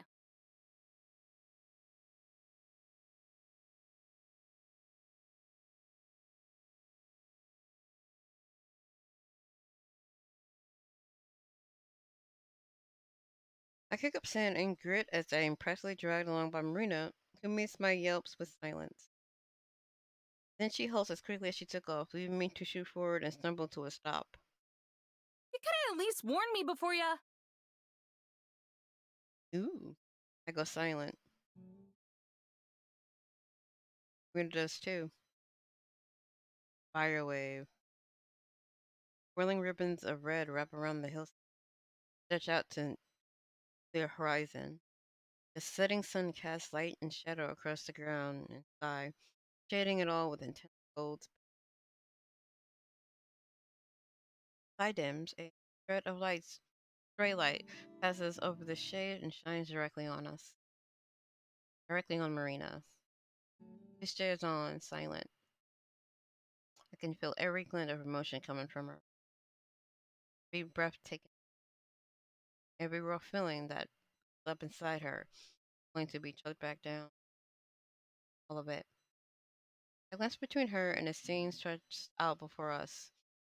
The pockets of sky with their vivid colors are beautiful. The choice is easy. I fixate on her clear, sweet eyes, her cute round cheeks, her lips as they quiver ever so slightly. Laying a hand on her shoulder, I turn towards her, softly touch her cheek. Oh my God, are they finally getting somewhere now? Her mouth sits open with a faint gasp, but it all it takes is a gentle stroke, waits for that uncertainty to be wiped away. Rena holds my gaze. My eyes relax and step closer. I can feel the warmth of her body against mine. Then I lean and press my lips to hers. Finally! Finally! So soft. I kept myself pressed against her, letting my lips move in natural flow. But she doesn't press back. What? Right, I pull away. But before I can step back, she pulls me closer and lets her lips move into mine. I let the pattern take control. Our mouths move beside each other, of tender caution as we eat. Okay, whatever. We repeat the process infinitely, bathed in the light of sunset, till us exchange something. Bit? Is that what you're exchanging? What else would it be? I eventually pulled back, unsure what to say, and scared of what I could. We turned back to face the last rays of sunlight slipping behind the sand. Something brushes against my hand, tickling for a moment before intertwining between my fingers. Her grip is loose, but I wrap my fingers around so that I am holding her firmly. We watched the last of the light drift into a peaceful together. It's pretty. Yeah.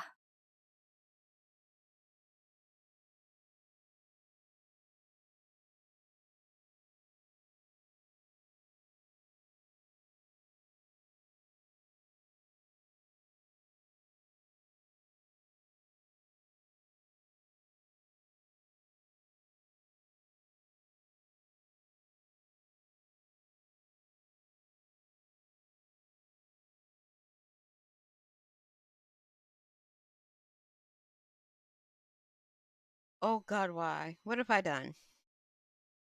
Her back is turned to me like mine is to hers. I drove my nose deep into the scratchy couch fabric and stick my gaze to the floor. Please end me now.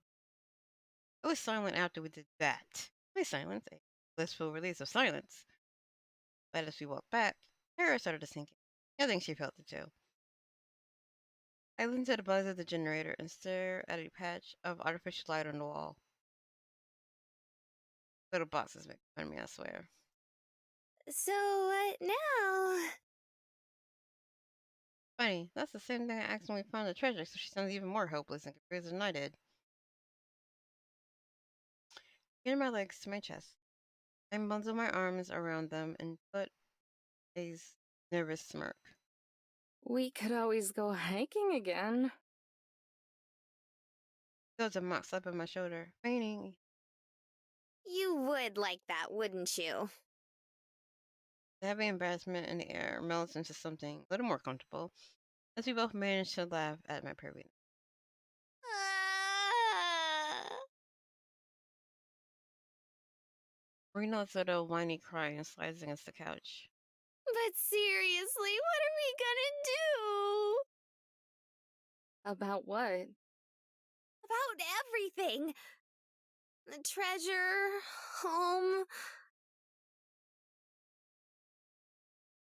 us. Her tightened like she's squeezing it. Did you not? No, I did. I do. I just don't know. Turns to me, her eyes pleading, like she's looking for answers. There's no doubt I'm responsible for those eyes. Feeling a fair sense of responsibility, I stood up and marched to the center console. Amber? Hold on. I opened the console, but don't bother digging around. I know exactly what these are. Where these are.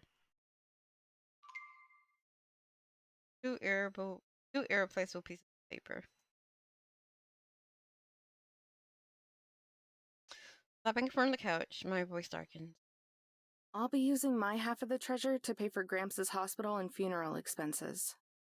But before I do that, I still need to go to the music festival. I overheard one of the tickets. Unsure, she gently tugs it from my hand and begins reading. If you want to, you can go with me. Might give you a little extra time to think about things. My voice softens. About everything. The festival? Me? Up to you, babe. I flop back on the couch and hold the ticket over my eyes to block out the light. Oh? Oh crap. She peels the ticket off halfway and peeks through, revealing an amused grin. So I'm babe now, huh? And yeah, that is kind of quick, huh? On her hands and knees, Marina crawls ever slow closer, while I scramble, turn, and hide my face. Shut up. It was an accident.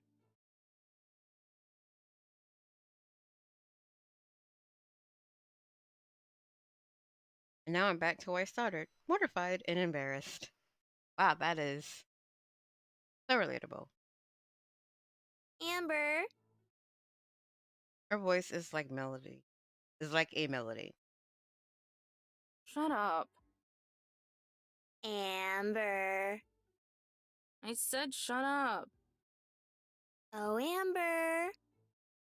What?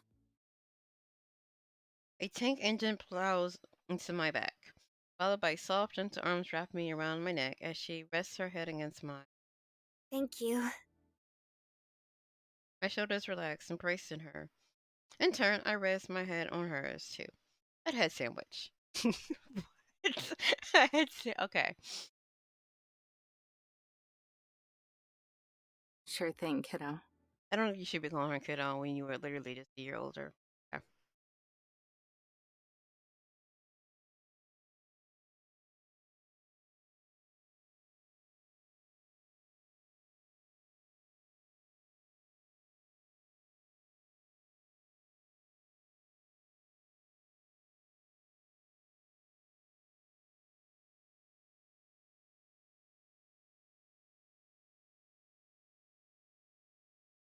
What's required? I'm going to set sin again.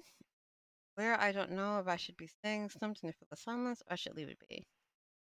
You think the same thing? Is she also worried? I sneak glance after word glance down, but I can't see her face. Hands wander around like she doesn't know what to do. She touches her face and scratches her legs.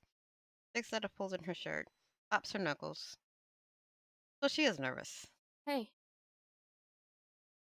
Top of her head bumps my chin as she flinches. Hey. you good? Yeah. You don't seem good. No, I am sorry. I'm just Rather than hurry her along like I sometimes do, I wait for her to find the word. worried, I guess. I've I know you have, but I've never had a girlfriend before. I started to say something, but she hurriedly cuts me off. I don't mean it like that. Well, I do, but I've also never had a boyfriend before. Not a real one, anyway. You had a fake boyfriend, though? Barely. Like, in middle school, there was this guy who asked if I'd be his girlfriend, and I said okay. But then the next day, he said his mom told him he wasn't allowed to have a girlfriend, so we broke up. Oh my goodness, that is so close to what happened to me in middle school. Oh, okay. Sounds brutal. Right? And then, junior year of high school, I kind of dated this guy for like a month, but I didn't really like him. My friends just wanted me to. That's screwed up. I don't know, not really. They weren't trying to be mean or anything, and he wasn't a bad person. He was just boring. Like, for our first date, we went to dinner and a movie, but dinner was just fast food and he spilled ketchup all over himself. And I don't even remember what movie we saw. He put his arm around the back of my chair, and I thought he was trying to put his arm around me, so I kind of got closer, but nope. He just kept it there. Like he was just stretching. She giggles at the memory. Honestly, I'd forgotten about all that until now. That's how not a real boyfriend he was. What about you? I'm glad that right now things seem normal. Maybe when she's talking, she forgets about being worried. Well, I've never had a boyfriend. Marina punches me in the shoulder. You know what I meant. I could have guessed that much. Hey now, I'm just being clear. But yeah, I've had other girlfriends. Is it bad manners to talk about this? Especially early in a relationship. They've known each other for like 5 days? Maybe at even that. And already they're in a relationship status. Okay. That's quick. She asked though. She asked though. They counted, though it wasn't really anything serious either. By the time I was old enough for a serious relationship, I was too busy with taking care of Gramps to focus on one. But at least no one's mom ever told them they had to break up with me. Listen, it was hard when I was 12. For like a day or two. I'll bet. Anyway, yeah, there was this girl I was with through a chunk of high school. We broke up in junior year, I think. She wanted to focus on school. She ended up getting a full ride to a nice college, so I guess she made the right call. Marina doesn't miss a beat. Nah, it was her loss. I shift to free my arm that's pressing against Marina's side and that wrap it around her. At first, I can feel her tense up, but she gradually relaxes, and most of her weight rests on me. So, Amber? Hmm? She doesn't answer. Mare? Sorry, never mind. She looks up and smiles at me, and I smile back. Maybe it's better not to think too much right now, or ask too many questions. Just the two of us, being happy with each other. Not minding that we're both sweaty and kind of gross right now, or that we hadn't eaten in hours. I should probably eat something. So I think. It's long before she yawns, look up at me apologetically. Oops. It's okay. I'm kind of tired too.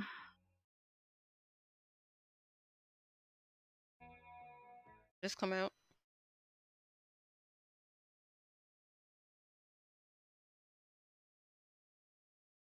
Okay.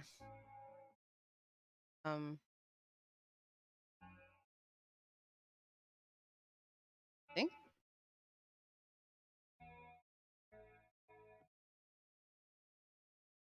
Hearing me? Yeah, I think so. Yeah, okay. Just had to tell if the microphone's picking up or not. I'm not. I'm too excited still.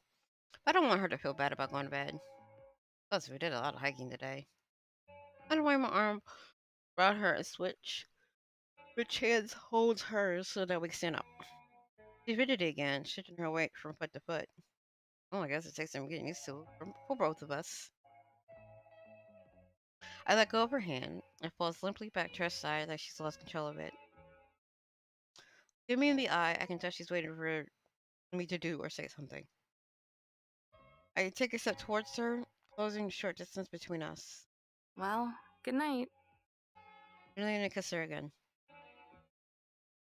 Briefly, I know she doesn't really have time to react before I pull away. She blinks twice and rubs her lips and smiles. Good night. She looks backwards away from me, still smiling. I'm grinning like an idiot. Too, of course. I'm tempted, so tempted, to invite her to sleep on my bed. Just to be close to her, but still. But I don't. She's still so nervous and unsure. I don't want to make that harder for her. I lick my lips as I go to turn off the lights, still tasting the sweetness of her on them. So I climb into bed, listen to the sounds of breathing. I don't expect to get much sleep of my own tonight. Okay.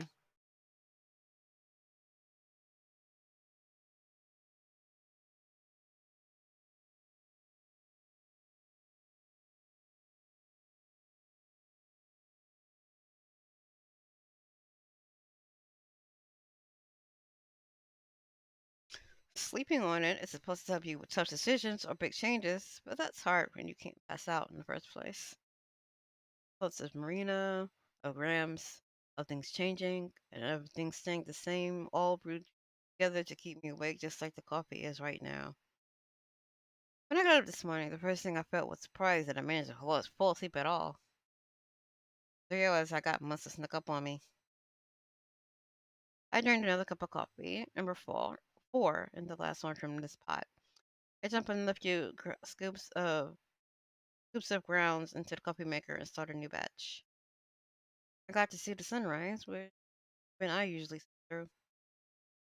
Out here in the middle of nowhere, with no light pollution, the sky was vivid, stars of jagged pink turning into the blue. I nearly dozed off again just watching. Maybe someday I'll get to watch it with Maria. Someday when I wake up early, manages to get her lazy ass out of bed. Crazy but cute. This day's adventure play in my mind for the umpteenth time. And with them come the swirl of emotions that feel like a stomachache and a high, both at once. Finally start to feel normal with twins again. It's the marine at the valley of fire. We're leaning into it, wondering if I should stop. Or not letting me. Sitting close on the couch, not asking any questions, not answering them either. Wondering if I should. Ugh, too early for this shit. Miller ping on the coffee maker tells me I have been zoned out for a few minutes now. Smashing my fist into my eyes, I try to rub the sleep out. Movement from the back of the RV means I must have woken Marina up. I hear the sounds of her bed creaking and the covers being thrown back. With a strange nervous elation as she peers in the hallway, then bedraggled. Good morning. She groans like a zombie and stumbles toward me. Want some coffee? Stiff head nod. Smiling, I prepare her a cup. Only half coffee. Another half is a bowl of sugar and the creamer that neither Gramps nor I ever drank. I don't know why we had it, but it's not expired. When she reaches me, she leans into me, but her falls really crashing against my shoulder. Hey, careful! But a coffee slashes at a mug and it's my hand. But I don't mind. She takes the drink and a couple small sips. Hmm. My inner bliss replaces her glazed expression. Good? Good. There's hardly any coffee in it, you know. Just the way I like it. Coffee with no coffee, basically. That's funny. I wonder if she had a hard time falling asleep like I did, but I'm hesitant to ask. Afraid she'd say no. Afraid she'd say yes. So I just sit down and she takes a spot next to me. We both quietly sip our coffee as she rejoins the land of the living. When she finishes her first cup, she's alert enough for a conversation. Sleep okay?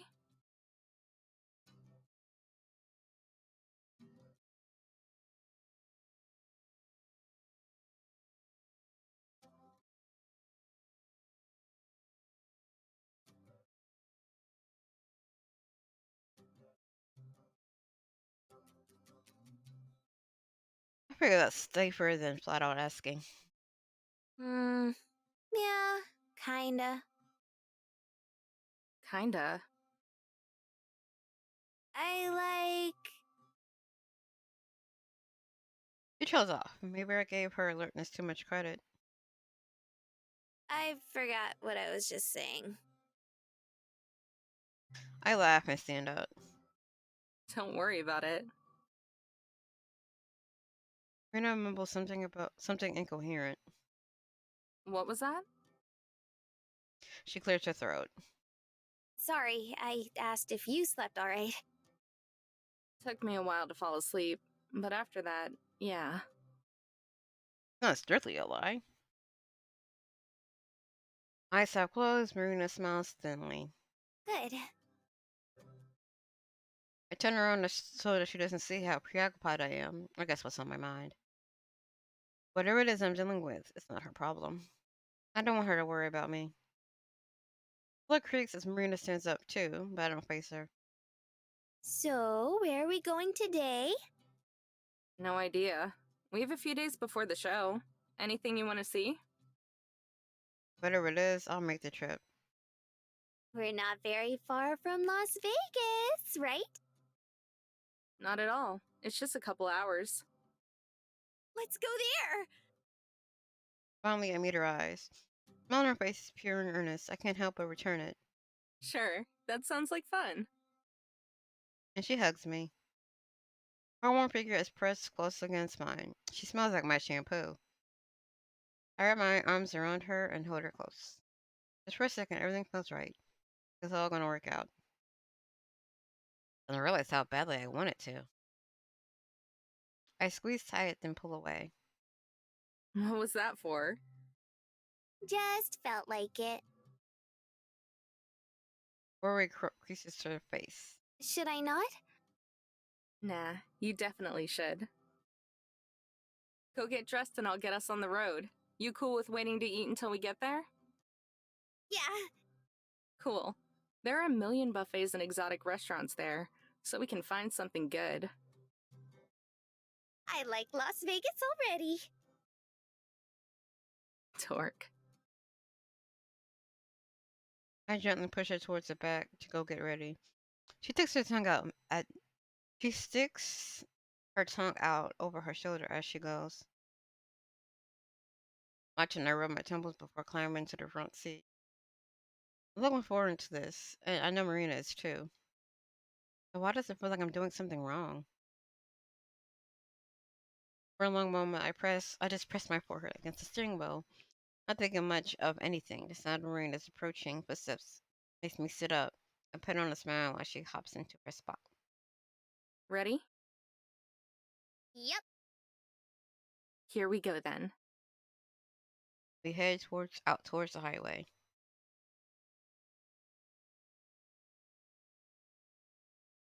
Las Vegas appears on the horizon before we actually reach it. Clusters of generic size, blah, clusters of generic skyscrapers are inter, okay, interspersed, ugh, interspersed with the world famous casinos. Comes in many shapes and sizes. Some are indistinguishable from the tall buildings. The tall banks and offices around them, except for gaudy logos and signs. Others are constructed to look like a pyramid, a Roman palace, or medieval castle. There's a distinct clash where some buildings are striking and clean looking, as if they'd been completed yesterday. Then just beside them will be a sad looking place with faded paint and signs that aren't supposed to be flickering. As we enter the city limits, we're suddenly surrounded by the noise of traffic and the smell of exhaust. Exiting the highway was like crossing the boundary to another world. Marina drinks it all in. Oh, what's that one? The super tall one. She points to the windshield. Even though it's impossible to follow her finger, I know which one she's talking about. That's the Stratosphere. I think it's one of the tallest buildings in the country. Whoa. We're still miles out, but she already seems to be infatuated with the city. Her eyes are wide and so is her mouth. It's even cooler up close. I never knew cities could be this huge. I keep forgetting that she's never been out of New Mexico. Sure, there are a couple of decently sized cities there, but nothing that's impressive. I'm excited for her to experience all this for the first time. Honestly, Las Vegas is kind of on the small side, at least compared to places like New York or Chicago. Seriously? That's insane. I can't imagine that many people in one place. What about your house? She giggles. That's pretty close. She reminds me of a puppy, straining against its leashes as she whips between looking out the windshield and out the passenger side window. To me, part of the city that we're in looks like any other downtown area, so I'm not impressed. Once we get to the strip, where all the really famous casinos are located, it'll be different. But first, I have another destination in mind. So, Mare, Yeah? ever heard of the World Carnival Buffet at the Rio? I don't think so. Should I? Well, if you like food, it's pretty much the greatest place on earth.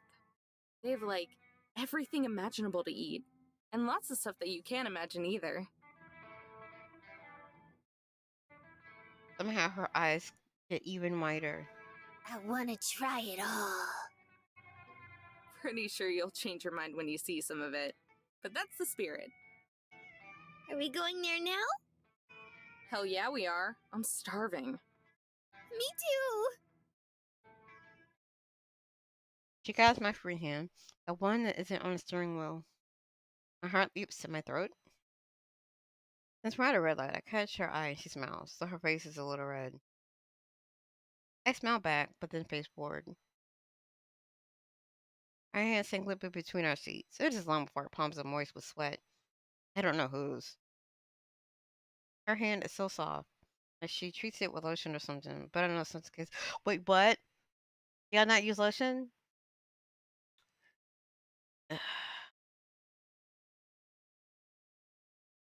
Don't like that.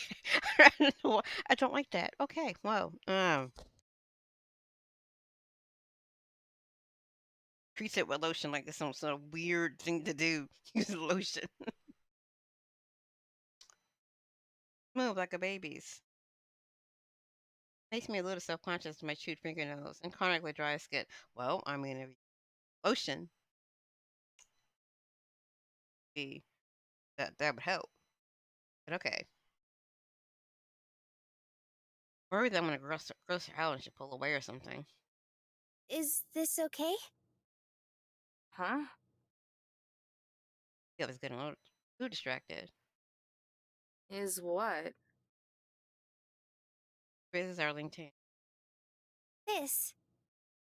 You just seemed kinda. Like, I mean, I cannot if you.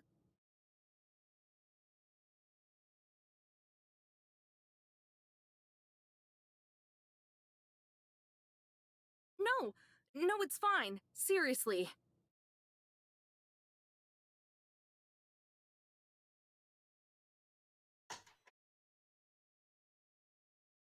I'm talking louder than I need to. Flustered as I try to backpedal. She doesn't look convinced. Okay, sorry, I'm still. Not really. It's fine. You're fine, really. I'm the one who should be sorry. I'm not usually this weird in a relationship. Now she looks almost offended. Crap. Not like that. I just mean, A blaring honk from behind reminds me that I'm sitting stopped at a green light. Middle of traffic is in the best place for this conversation. Breathing deeply as we pull ahead, I try to collect my thoughts. sorry, again. I just have a lot on my mind. Because I like you. I really do. You know that really freaking well by now. She smiles, though she's still looking down, and our hands are still together. And this is such an awkward time and place to be talking about this. So it's my bad if I'm being weird or whatever. But being with a girl I met on the side of the road is a new one, even for me, I you was know? wondering when someone would bring that up. Like, the way that they met is a little out there. Um, Finally, she laughs. Yeah, I guess it's a little weird. I feel like I can still hear a slight quiver in her voice, but I might be imagining it.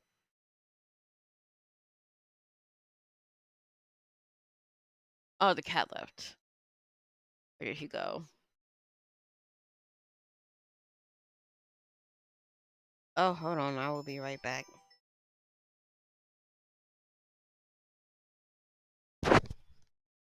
Hello?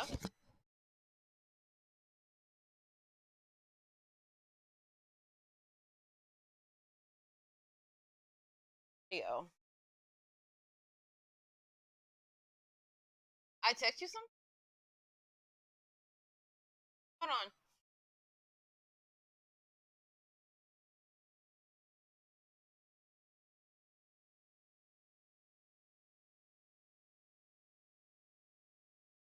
Oh! Okay. Yeah, yeah. I know what you mean.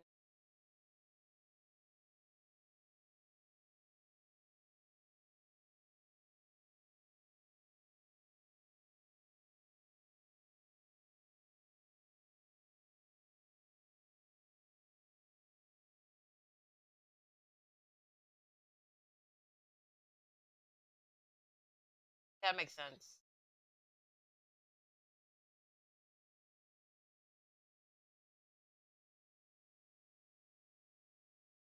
That makes sense.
With that,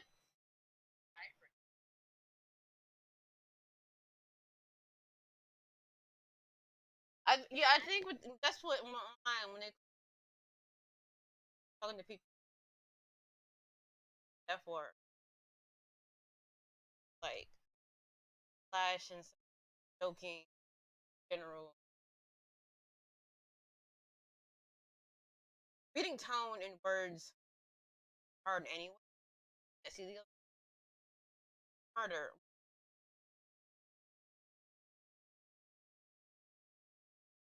words like joking and general questions.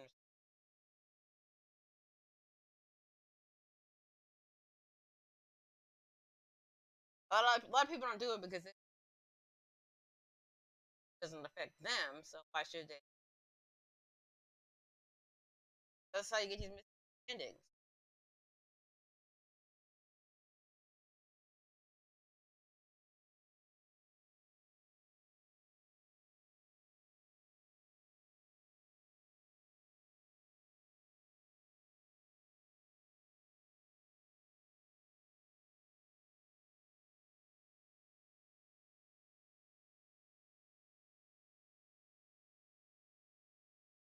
Is that what you call for?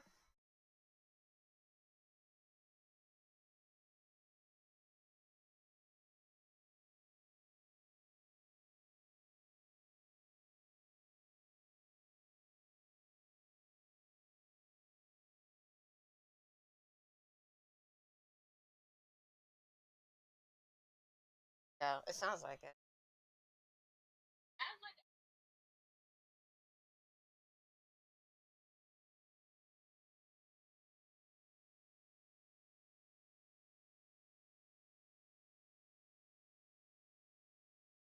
Also, yeah. Also, sometimes like jokes inside the community, jokes between friends don't translate between a larger audience.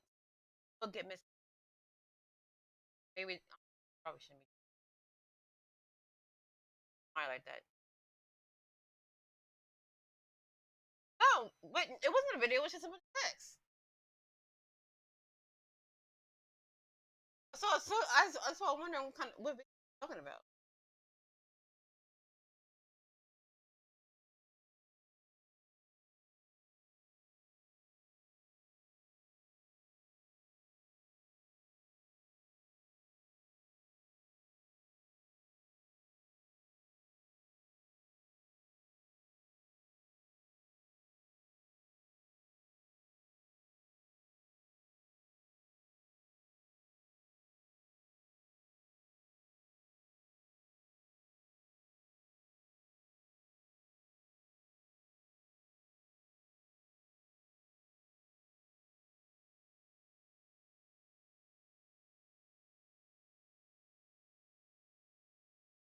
What?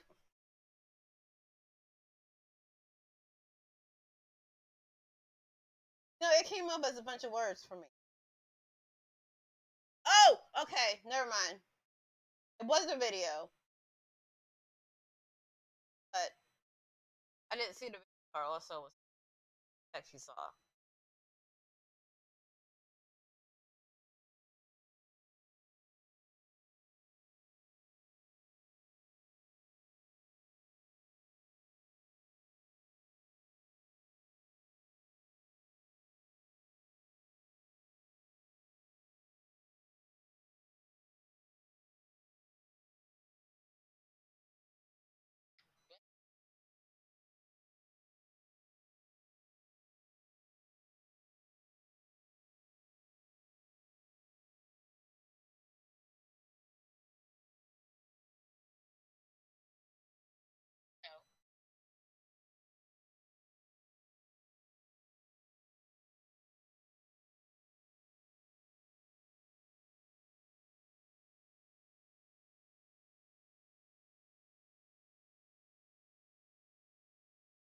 But to be fair, people do not care about this.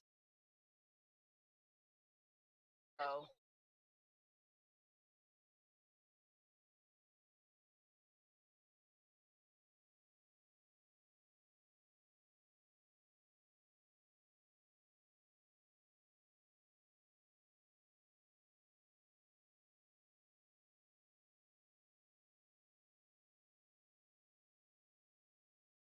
yeah.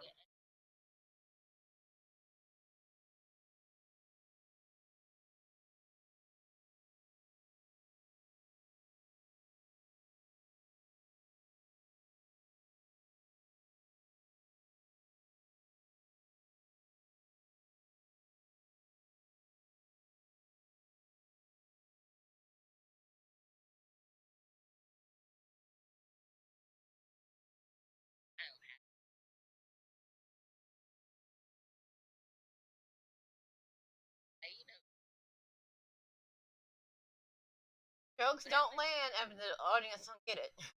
I think that's what a lot of comedians realize. You tell a joke, but if no one,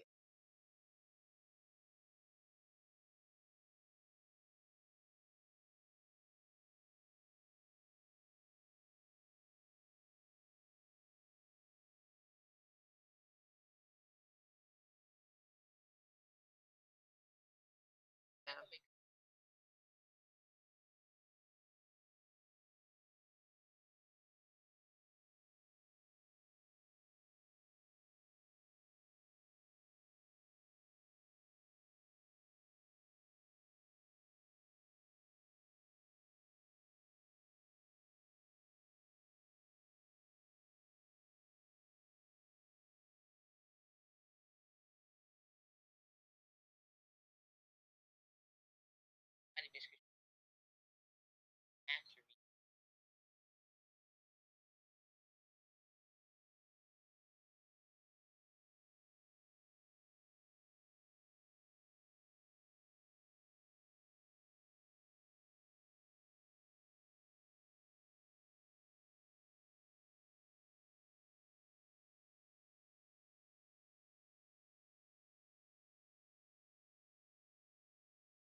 Yep.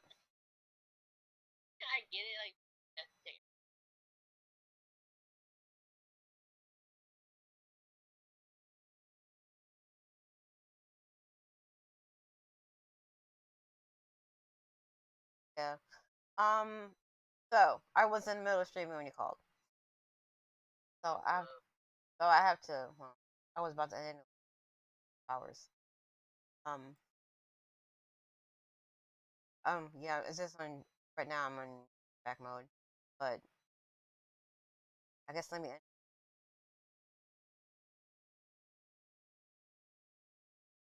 Hold on.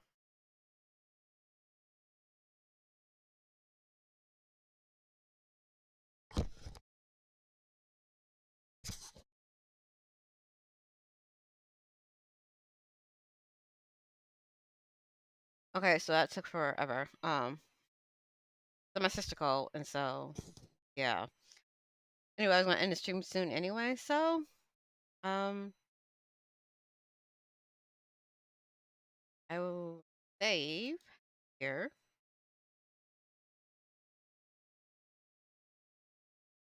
Again, I don't understand how only save points if it's not really a game, but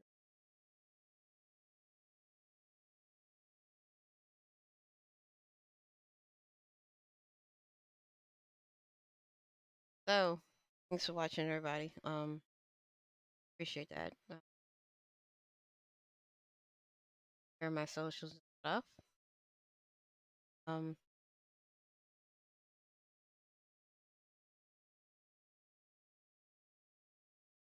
and if you like, what you follow me on Twitch and YouTube and all that. Bye.